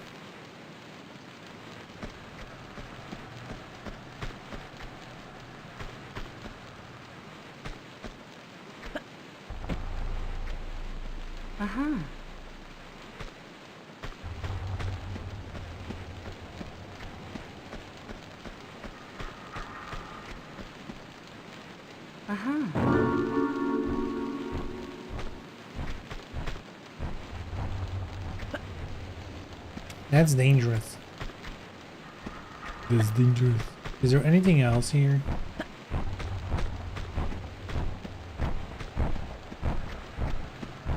I'm hearing noises.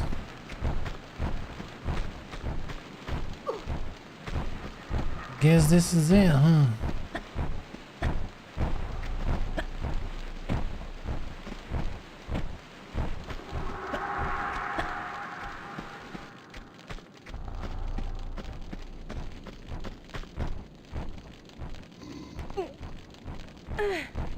Ooh. Oh, you can climb. What the heck? Wait, we're back here. Fuck.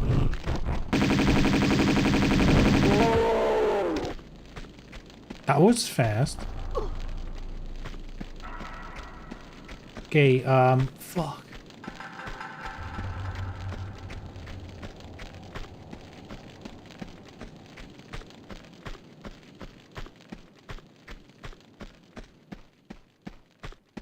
I guess now we're going here. Do a little save. Shall we? Shall we?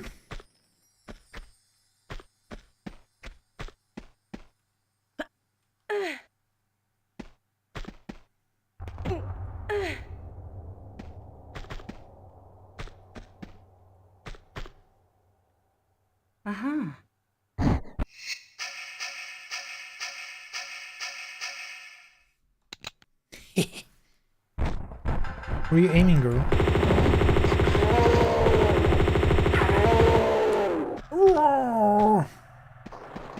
Oh, I thought I was thought I was going straight for the lava. That's British for lava. Lava.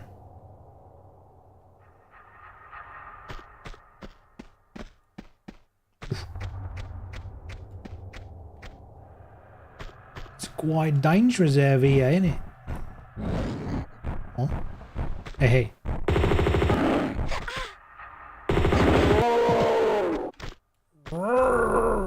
Wait, he's not dropping loot? Not carrying ammo, huh?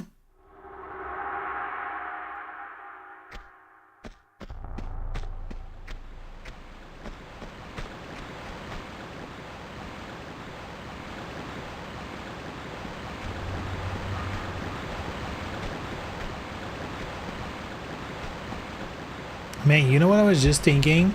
I don't know why. I guess it's these enemies. They kind of reminded me of Bigfoot.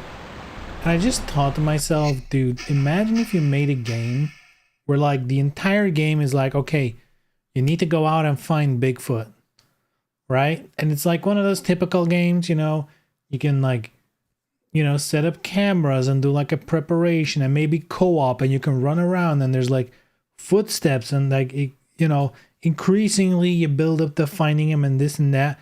But like, he's just not in the game. Like, he's just not in the game. And like, increasingly the game tells you like, you're getting closer, you're about to find him, and like, you hear the noise, you hear, like, everything points at to, you're about to find him, but you never do. You know, I wonder how long you can lure people into that game until they realize, like, I don't think you can win this.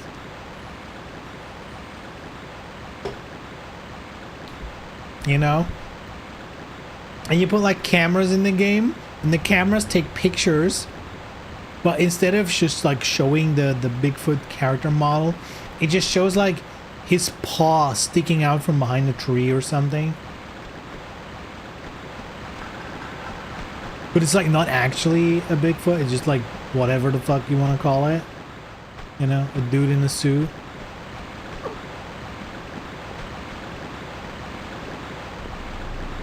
Whoa! What was that, Bigfoot? Oh no, just a dude with a spear. Might as well be Bigfoot. In GTA San Andreas, people thought they heard Bigfoot noises in the rural area woods, but it was a hunger system. Like, man, that Bigfoot is hungry, alright. That Bigfoot is hungry, alright.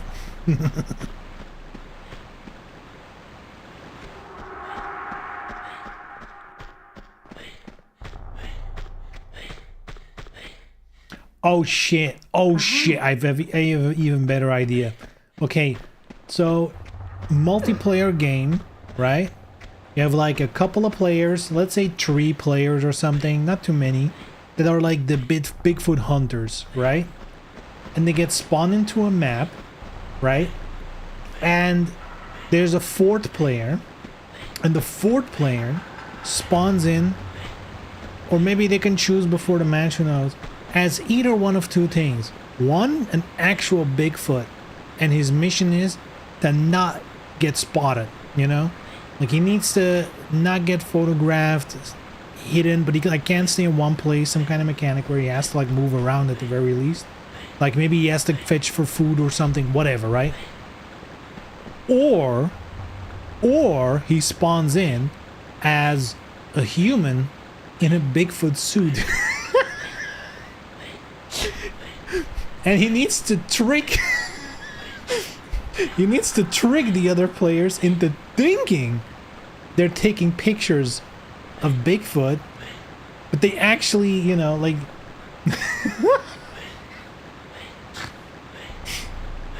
and you need to do like a mechanic where like if it's a real Bigfoot and like the hunters is like, well, we have pictures, and then they have to find out if it's a real one or not. And if they guess wrong, even if they taken pictures of the real Bigfoot, if they then decide we think it's a fake one, we lose the game.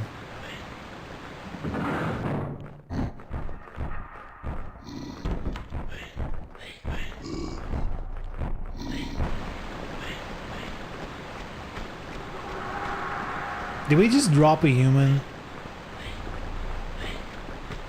Oh, I thought there was gonna be a Yeti there.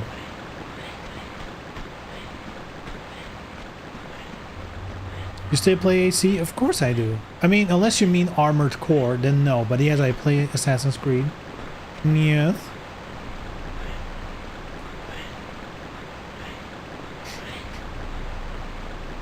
Or shit, let them pick. 4 hunters, 2 people who pick a combination of real and/or fake. You played Shadow and Rise of the Tomb Raider? Yes. In fact, I 100%ed both of those games.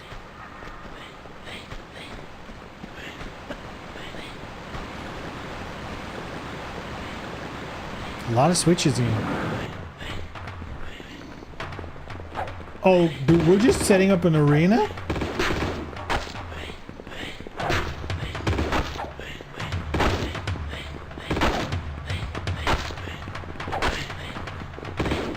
Dude, is Lara evil?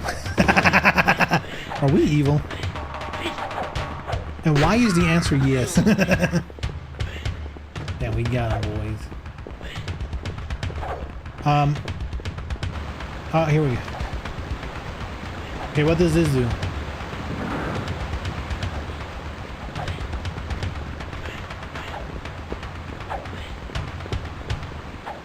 They better not be coming for me.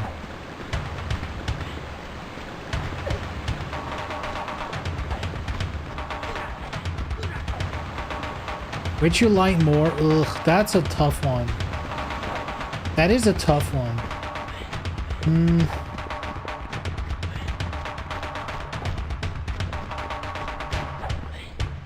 Okay, so nuanced answer.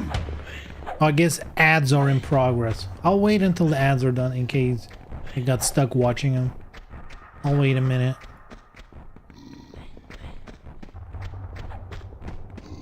I'll wait a jiffy. So Bigfoot the game, right? I mean, I guess the picking 2 of them, I don't know. It definitely might alleviate like having one player doing all the heavy lifting in terms of hiding or whatever. There needs to be like a compelling way of like deciding. I don't know, there should be a way to like properly identify. That's probably going to be the hardest thing. Like, because you can't just make the character models look different, because then people will learn which character model looks like which one, and they can just pick them out every time. So the costume Bigfoot versus the real Bigfoot need to be different.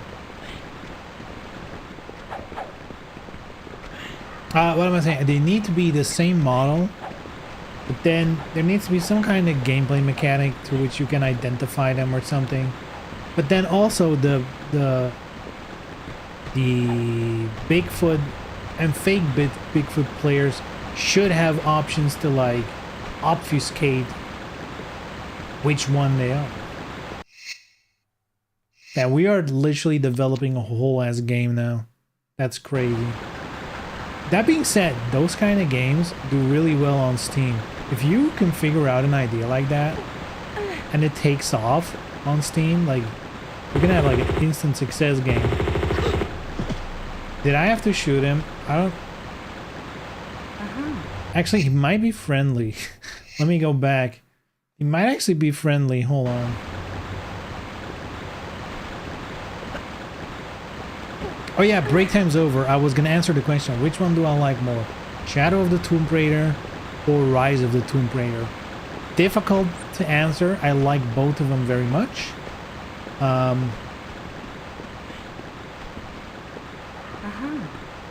I think if I'm gonna put a score on it, in a way, I would score Rise higher than Shadow.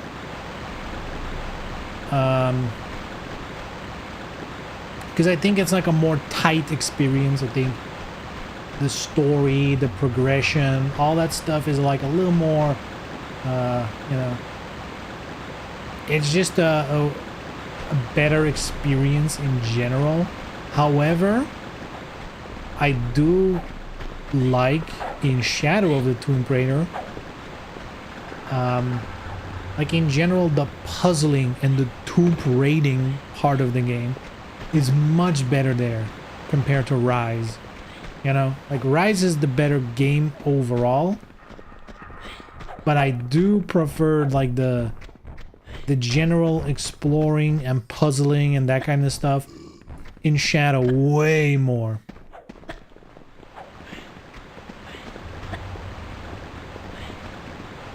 I think Shadow suffers a little bit from these guys attacking me? No, right? Suffers a little bit from the environments looking very similar. Right, whereas in Rise, there's a little more variety. It's still, you know, it can still be better, but I would say Rise is, like, of the trilogy, if you look at the Survivor trilogy, I would say Rise in general is the better one. Then Shadows, like right beneath it, Shadows. And I think the first one of the trilogy, you know, Tomb Raider, what's it actually called? Tomb Raider 2013 or whatever. I think that one's the worst of the bunch, and actually by a lot. Like, it's quite a bit worse than Shadows. Shadows is Assassin's Creed. Shadow is Tomb Raider. I think the first one in the trilogy is definitely the worst one. But Rise and Shadow are both pretty high up there for me. Shadows the Hedgehog, exactly. My favorite character from the movies.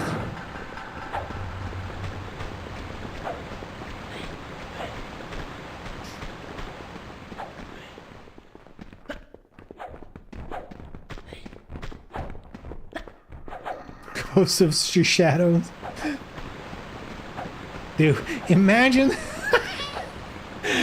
imagine internally if instead of Ghost of Yotai they were like Shadow of Tsushima. Right? Like, dude, thank God they were fucking like, we'll pick a different area. You know, people have seen Tsushima. We'll do Yotai. And we can just call it Ghost again.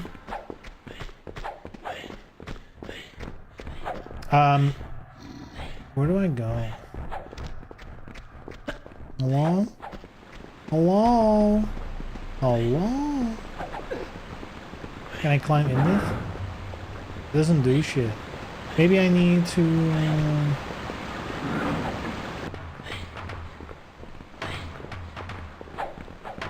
Wait, there's an item in the middle.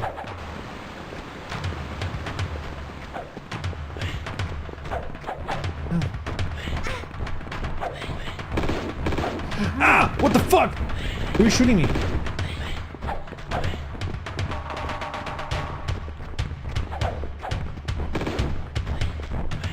Huh?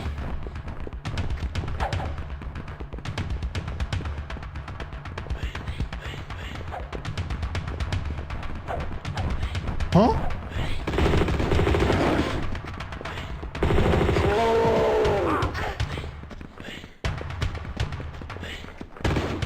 Who the fuck is shooting?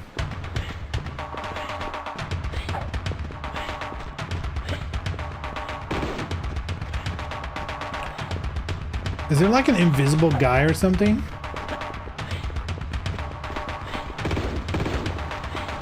Also, where did the Yeti come from? Yeah, someone's definitely shooting at it. Oh, up there.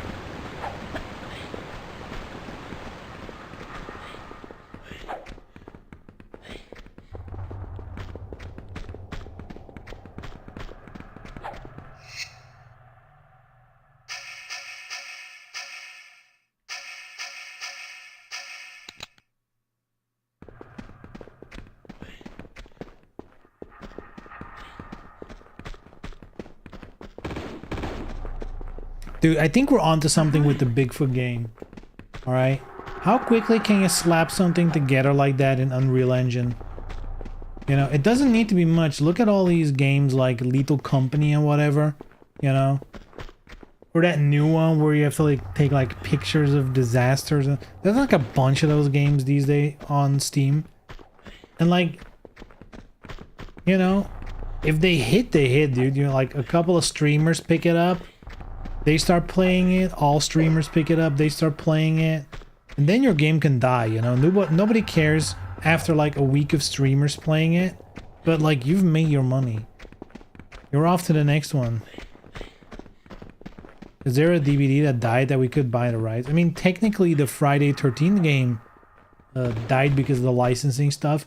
But I doubt that's the amount of money you have to buy the license to Friday the 13th. I still think there's like an irony in that Friday 13th game being like, it started out as a game that was just like inspired, right? It was just like an inspired by game, and it was like on Kickstarter or some stuff, and then some publisher saw that and was like, hey, good idea, and we can actually get the real license. So they got the real license. Very cool, very sick. And then there's like a lawsuit over the rights, which meant that as long as the lawsuit was happening, nothing could happen with the license. So those devs were like, well, we can patch the game, but we cannot make additional content because that means, you know, an addition to the license that they had. So, and we can't do that because the license is in limbo now and nothing new can be done with it. And that's how the game died. Because it was plenty popular.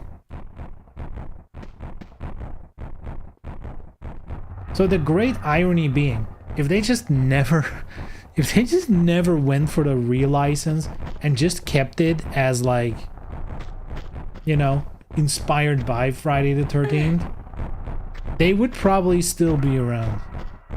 Hello, love Tomb Raider. Yes, me too. Tomb Raider is sick.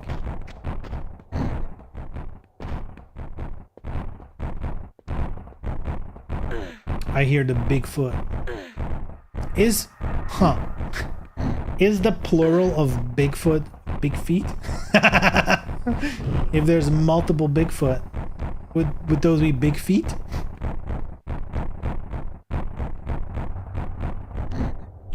Yes. If that's the case, does that mean if you are a big feet enthusiast that it's really hard to Google and get to the place you actually want to be? Because I imagine if you Google pictures of big feet,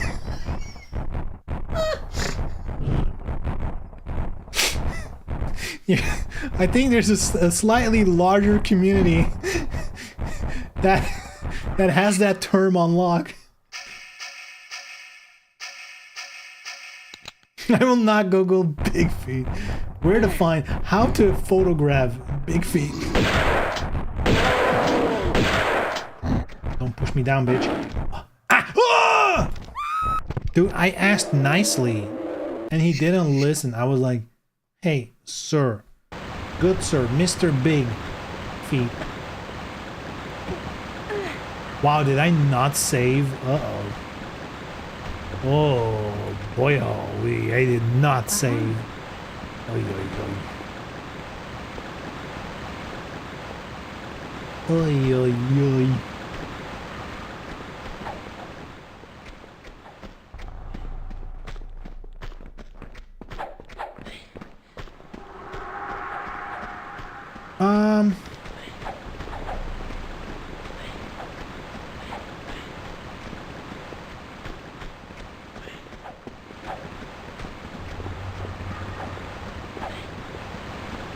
Wait, did I save? Wait. Hold on.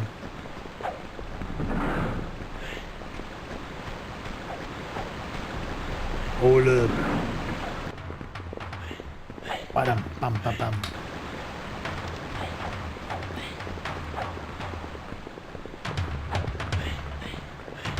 Ain't she aim up? Wait, why is it not open? Hold on, maybe I need to flip both.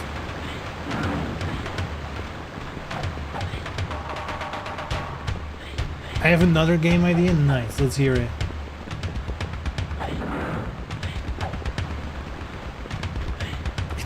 It's another idea. Different big feet. Different big feet game. I feel like the Bigfoot game, the name of the game should just be Big Feet. I think that's gonna draw a crowd. Just saying. How did that shit open? Or was it when I picked this up that it opened up?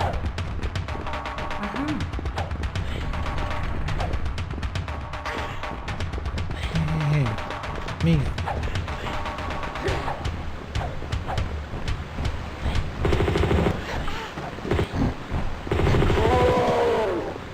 Bro!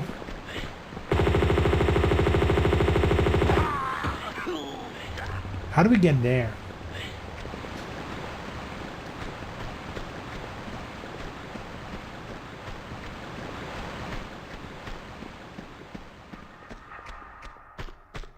Oh.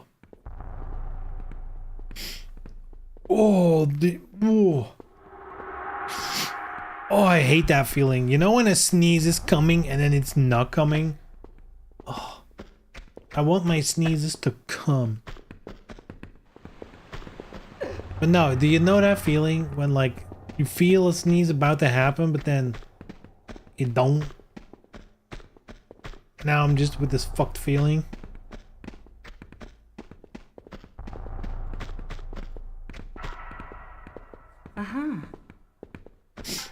Oh.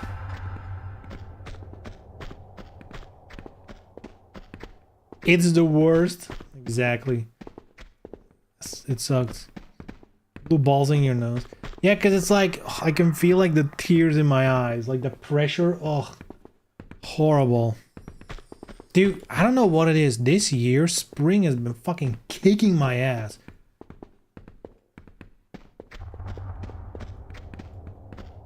Like, I've always been like, let's use the word like sensitive to the spring pollen and whatever. But this year, it's really been rough. I don't know why even.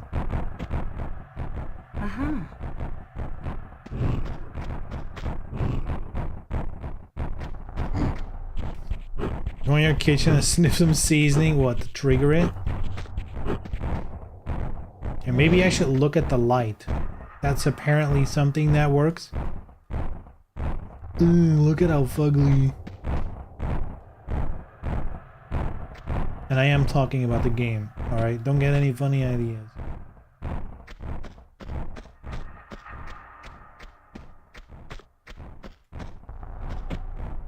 Might have to be sunlight. I don't know. For me, the lighting never worked. I know for my wife it works. But for me, it has never worked.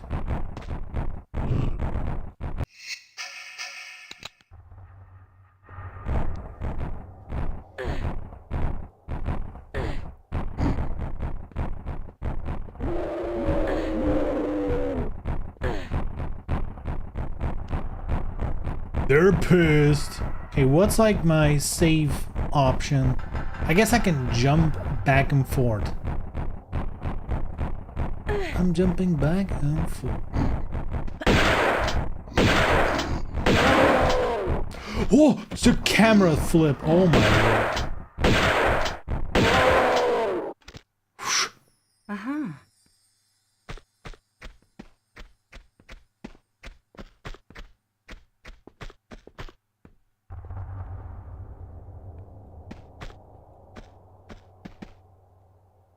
Hoppa.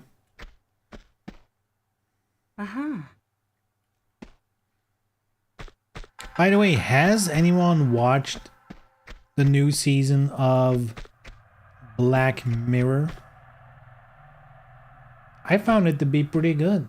You know, like the last couple ones, I guess since they moved to Netflix, you know, I feel like the quality has been generally lower, you know. There's always like a couple of hits. I feel like it used to be like mostly hits. But this season seems to be like a pretty good one overall. I haven't watched any Black Mirror. Oh shit. Oh shit. I would still recommend it, even though, you know, the episodes are definitely hit or miss. The early seasons are mostly hits. There's like very few whiffs. Never seen episode either. What the hell? What the hell?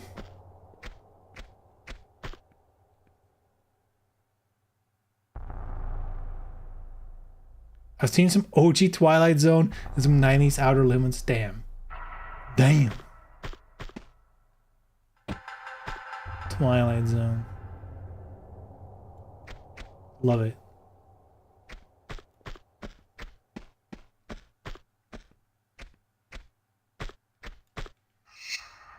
I mean, I guess a lot of it usually boils down to, look, technology, scary. But at the same time, there's been so many episodes throughout the history of the show where it's like, man, this technology would be really scary, huh? And then like now we have it, so it's like, well,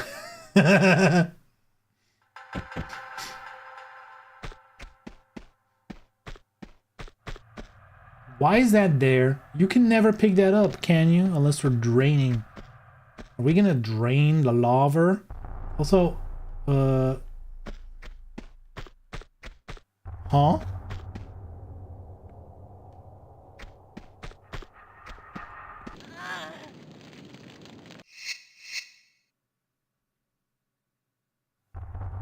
Huh? Is this not the way? It is a peculiar map. Like, where do we even go from here? We jump down here? Is there like somewhere to go?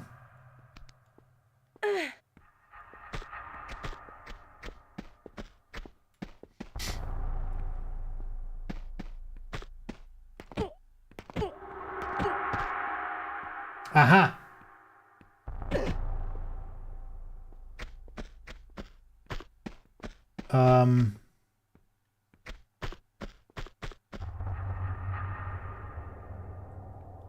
Aha.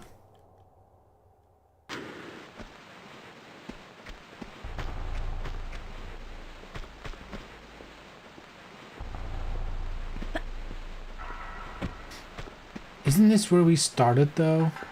It absolutely is. So this is just like an alternate route.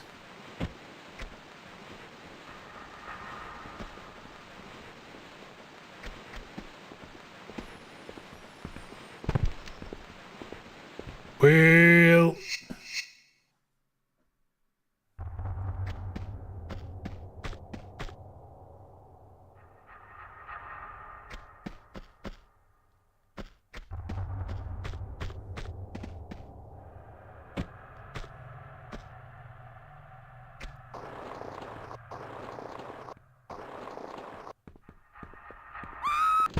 okay, don't jump. Maybe just slide down. It seems like that's a slide, but there was like one of those buttons. If that counts as a button, that might be it. Because down there, that counted as a button. The thing on top, maybe that's what we need to get.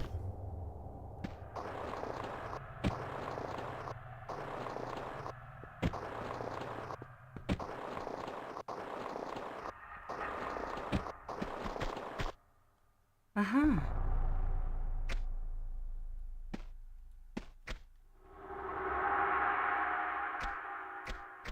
Not bad.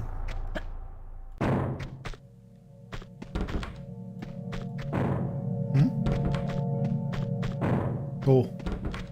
It's alive!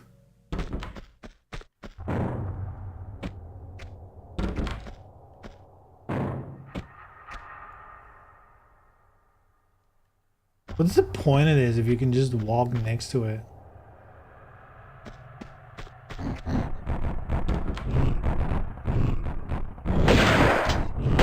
I guess that's the point. They can push you in. Why is she putting it away? What is she doing? What? What?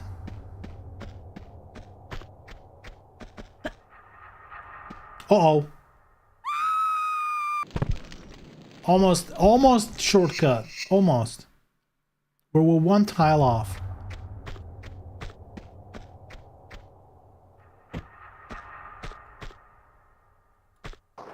I don't know if I need to hit that, but it feels like yes.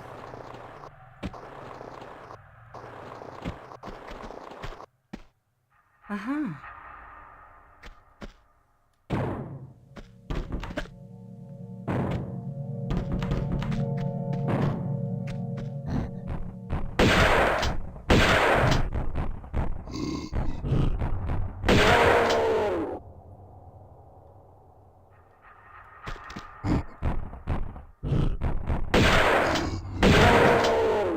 Número dos. Number 3.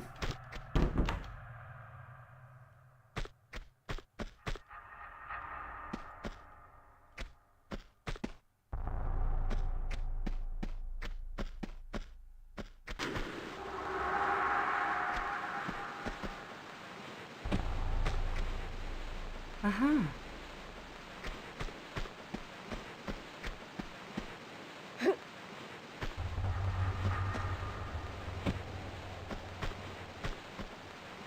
Uh-huh. And this is a bizarre stage.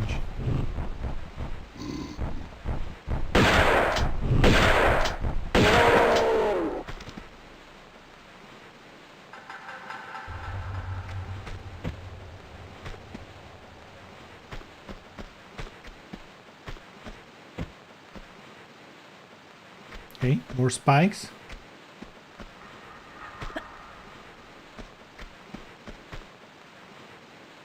Uh-huh.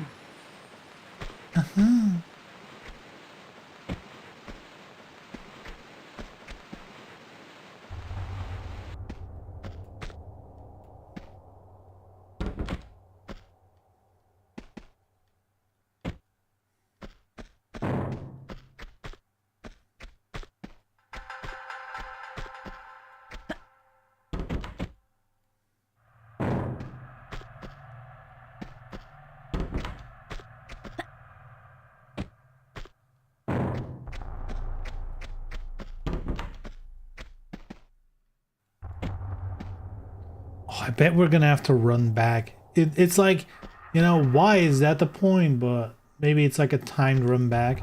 It feels like those traps are a little useless, though. Let's save when we're up here. Feels like a good time to do it. Don't want to push our luck.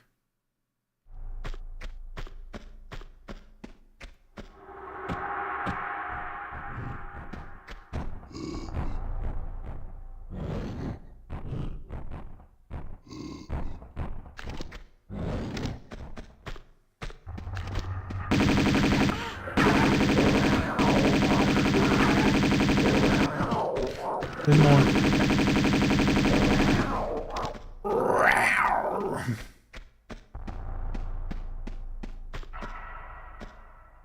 Uh-huh. Okay. Uh-huh. Love how that's tied to a pickup. Uh-huh.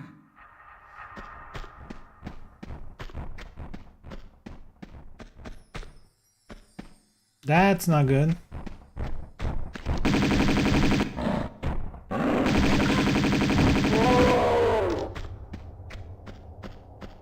Okay, did I miss anything here? Because it feels like there was more shit. Because yeah, there's a ladder. I guess that's where we need to go. Though there's also this.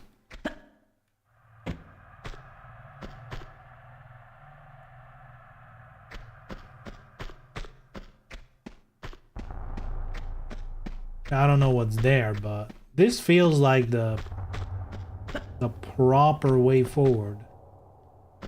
So I might as well check out the little dinky gate. Jump!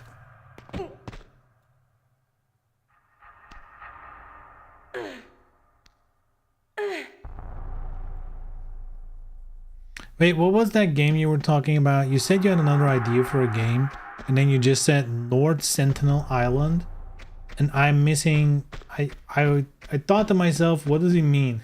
And then we kind of moved on. What do you mean, North Sentinel Island? Is there some lore I don't know about?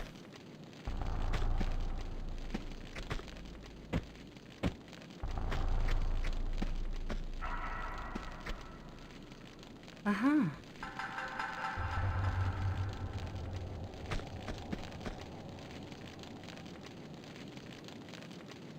North Sentinel Island is the island where the indigenous people kill outsiders show up. Oh. Wait, is this the start of the map? I remember this place. Wait, are we all the way back at the beginning? That's crazy. And also, why would you want to go back here?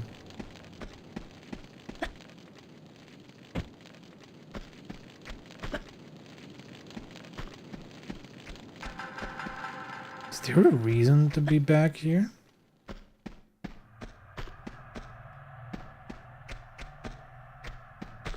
I'm gonna say no. No! I mean, that is what I said. Already? Okay, what the fuck? I'm gonna be way back. Oh shit, wrong weapon. Hurry up, girl.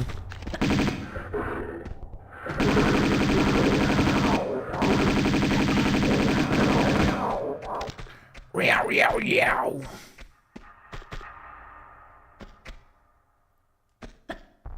So the idea is you play as one of the islanders and then missionaries, and YouTubers show up and you scare them off or kill them if they're stubborn. Oh shit.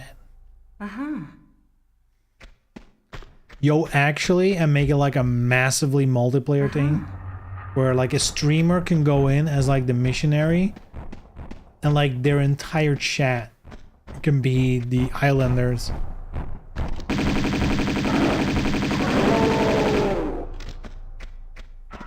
And you'd be like running around in forests and shit, hiding.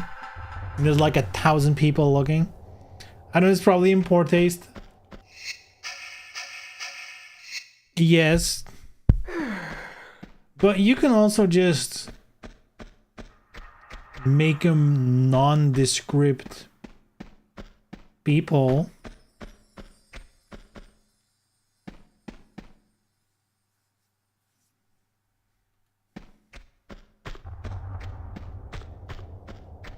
Don't need to put a name on it, you know?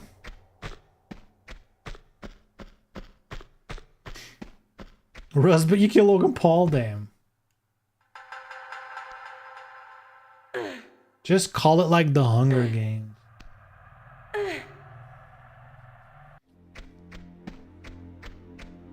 Except everyone's a team. Except for one player who's on his own. Oh, do I have this? No. Why couldn't you give us a little no? Just a little no.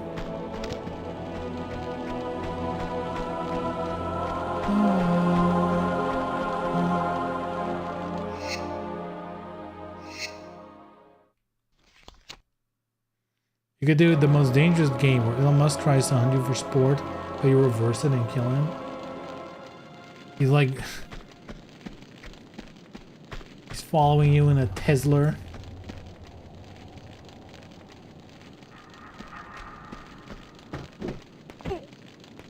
Wow, Tesla. Much computer.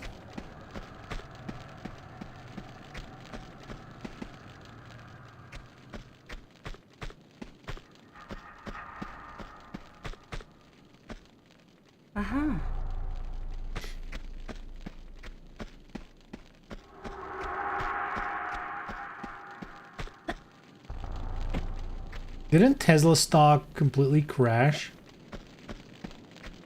recently? I feel like I read something like that. The stock went down like 70% year over year or some shit. Which, I mean, you know, kind of makes sense. Given that he's just pissed some people off politically.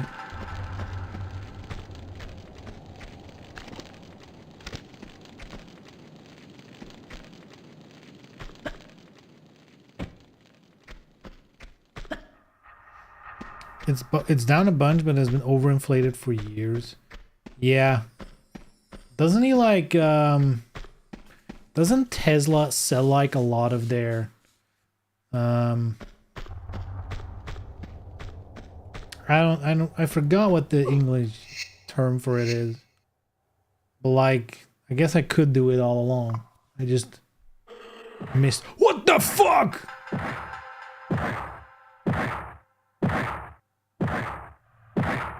Wait, that's behind me? Dude, cameraman, you could have warned me.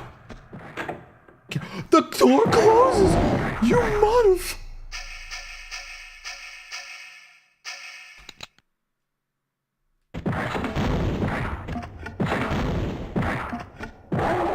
Ah! Whoa! No, girl! What the... Whoa! Whoa, I'm alive!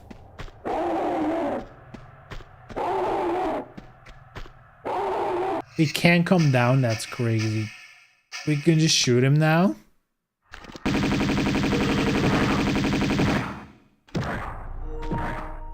Uh-oh. The controller is low.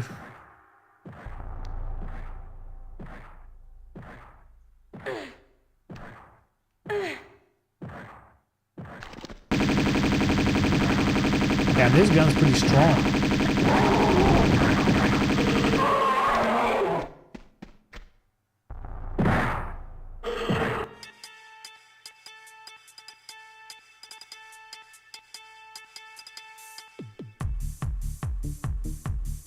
That was it? Alright, that's an ending. That's an ending. That's it? Yeah, I guess so. We've killed the mythological creature, I guess. That's good. No movie. I mean, this was the bonus content, you know. This was DLC back in like the 90s, so...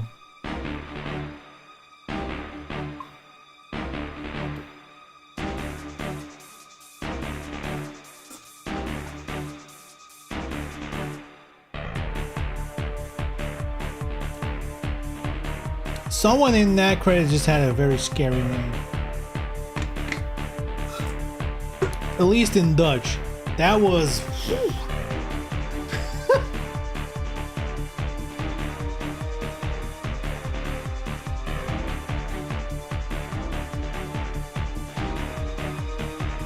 Senior Tableau Analyst? I was about to say they had Tableau back in the day, but I guess these are the credits for the remaster. I was like, what the fuck? Tableau in the 90s? I mean, maybe. I don't know how long Tableau exists already.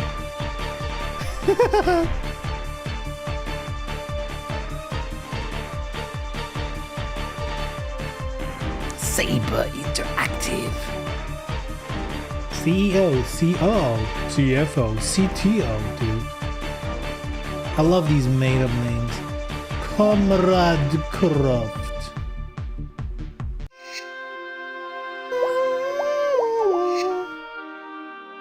Wait, what about the,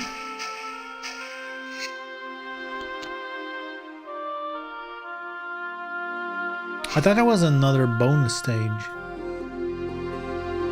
What the heck?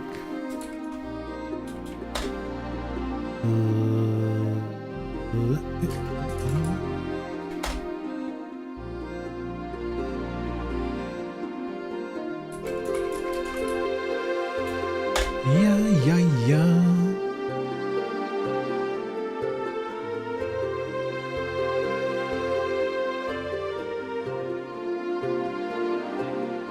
Yeah, Kingdom, and then there's bonus Nightmare in Vegas. How do you get there?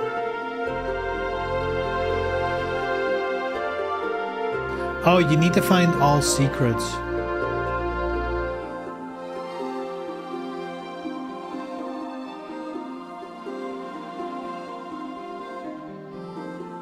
So I guess we're not doing Nightmare in Vegas today or ever. Wait, that means we're done. And the stream's exactly over, which means, you know, we are looking good for a DOA stream on Friday. Yo. Surely you can cheat to unlock. I don't actually know. I think you can, but if certain cheats disable trophies, so you kind of need to watch out, you know, especially if you do a cheat and then save your game, you're kind of locked out on trophies altogether. Actually, you know, you bring up a good question. 2.2 Golden Mask Nightmare in Vegas. Cheat?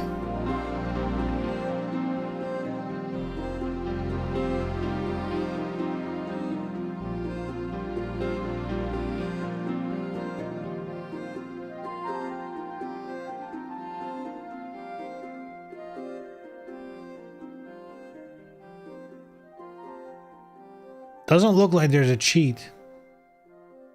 Man.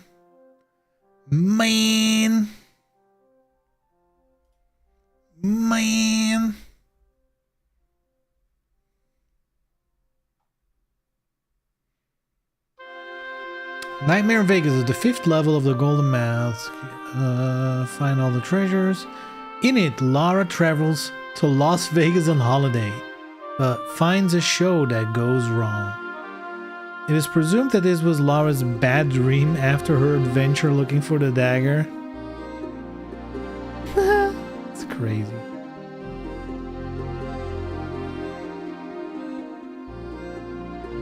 Shown by a strange T-Rex in the Guardian of the Kingdom, which she encountered during the past adventures, mysteriously appearing in the apartment in the middle of the night, as well as various strange rooms appearing and Winston following her. This stage sounds insane and sick. Holy shit. Las Vegas hotel visit is no shot. Oh my god, this screenshot is crazy. That's insane. This is a screenshot of the... Wait, hold on. Wrong window. This is a screenshot of the original game, like the not remastered version.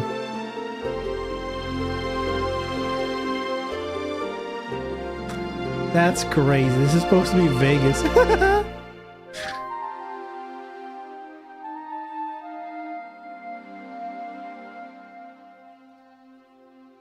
Wild.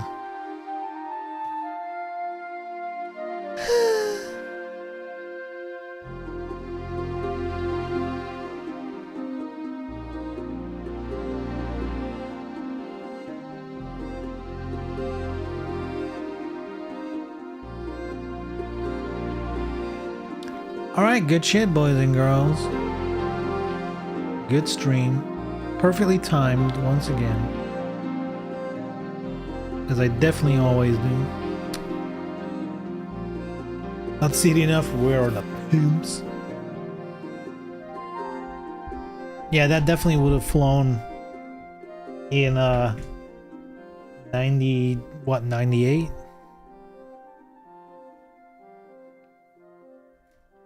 Wait, that means I can play number 3. Yay, let's go.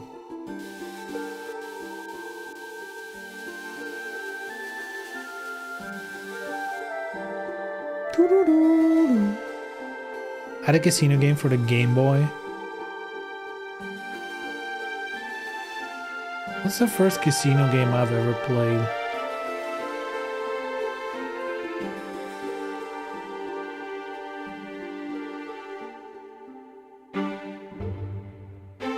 My god, is the first time I've played casino in a video game Dead or Alive Volleyball? I mean, I definitely learned blackjack and stuff as a kid. But like, as not like in the gambling way, but just the game itself. And like roulette and stuff. But like an actual video game? Pokemon? Yeah, the original Pokemon had slots. Yeah, I mean, you could cheat at those. I mean, cheat, you manually... You could basically always get the perfect thing. And that was just farming money as well. And Porygon, I guess. Yeah, so slots, probably Pokemon then. I'm thinking maybe on PS1. I don't think so. I can't imagine. Maybe on like the Sega Mega Drive in like one of those collection games. Maybe there was like, honestly I don't think so. Yeah, probably Pokemon was the first slots. Maybe on like a Flash game website or some shit. That could be it.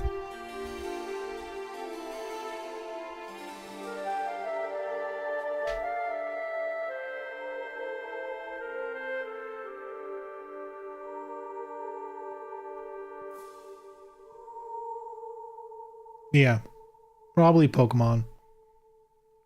Which is kind of fucked up to think about, because like, how old was I?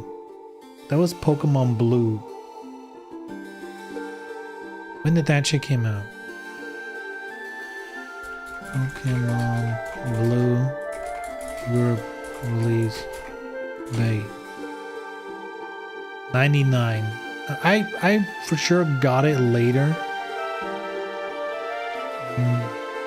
So let's say I'm like in the 2000s. So I must have been 11?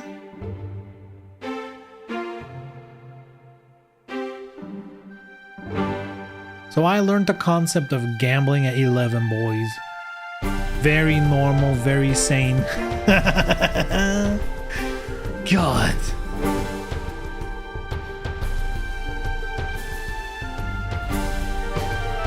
Dude, and now kids just grew up with that shit. With loot boxes. I guess the first gambling that I guess one of the earlier instances of gambling probably was Pokemon cards. Because I'm pretty sure when Pokemon became like the hot new thing, I mean, in our family we didn't have a Game Boy yet. I think Pokemon was the game when we purchased the Game Boy, and I had to share with my brother initially. You know, we couldn't play at the same time. We had to like share.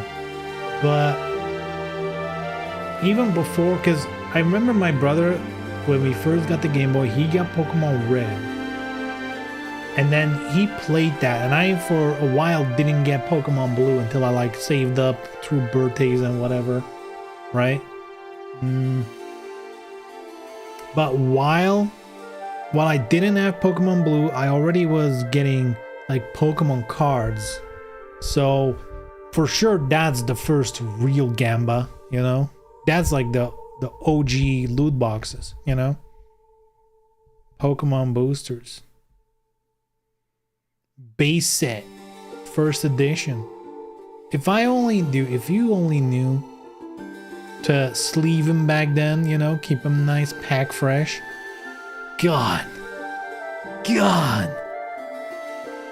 Oh.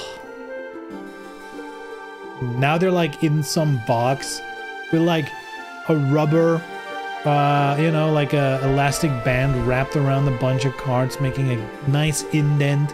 Probably during, you know, by the age of it, the rubber is like completely disintegrated and it's just like completely fucked.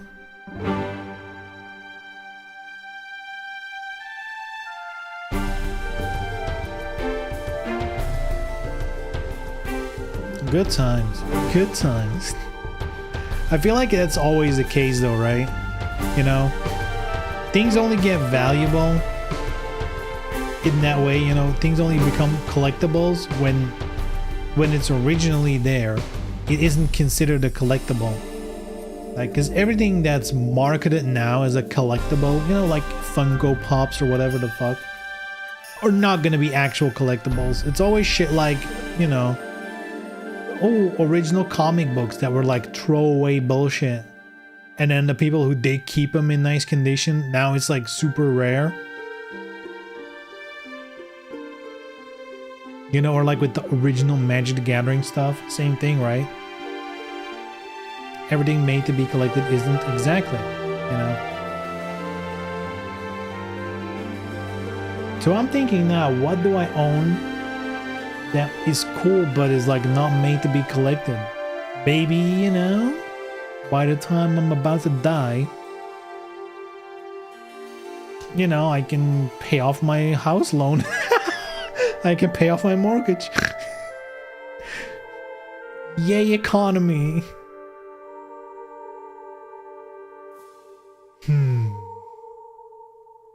Anyhow, let me wrap up here. Yeah, good shit. Finished the game, did some yapping. Some yippity yapping. We'll play DOA on Friday.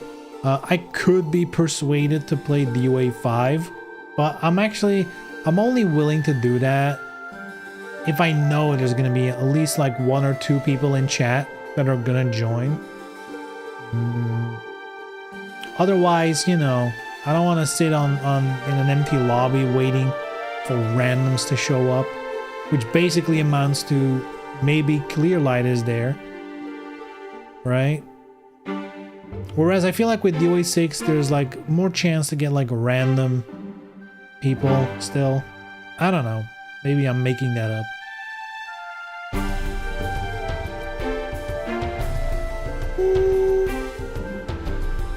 But yeah, DOA, good idea. Alrighty, boys and girls, thanks for watching. Hope you enjoyed. Thanks for keeping me company, as always. Yeah, we'll see each other on Friday. DOA. Alright, so take care. We'll see each other then. Bye-bye.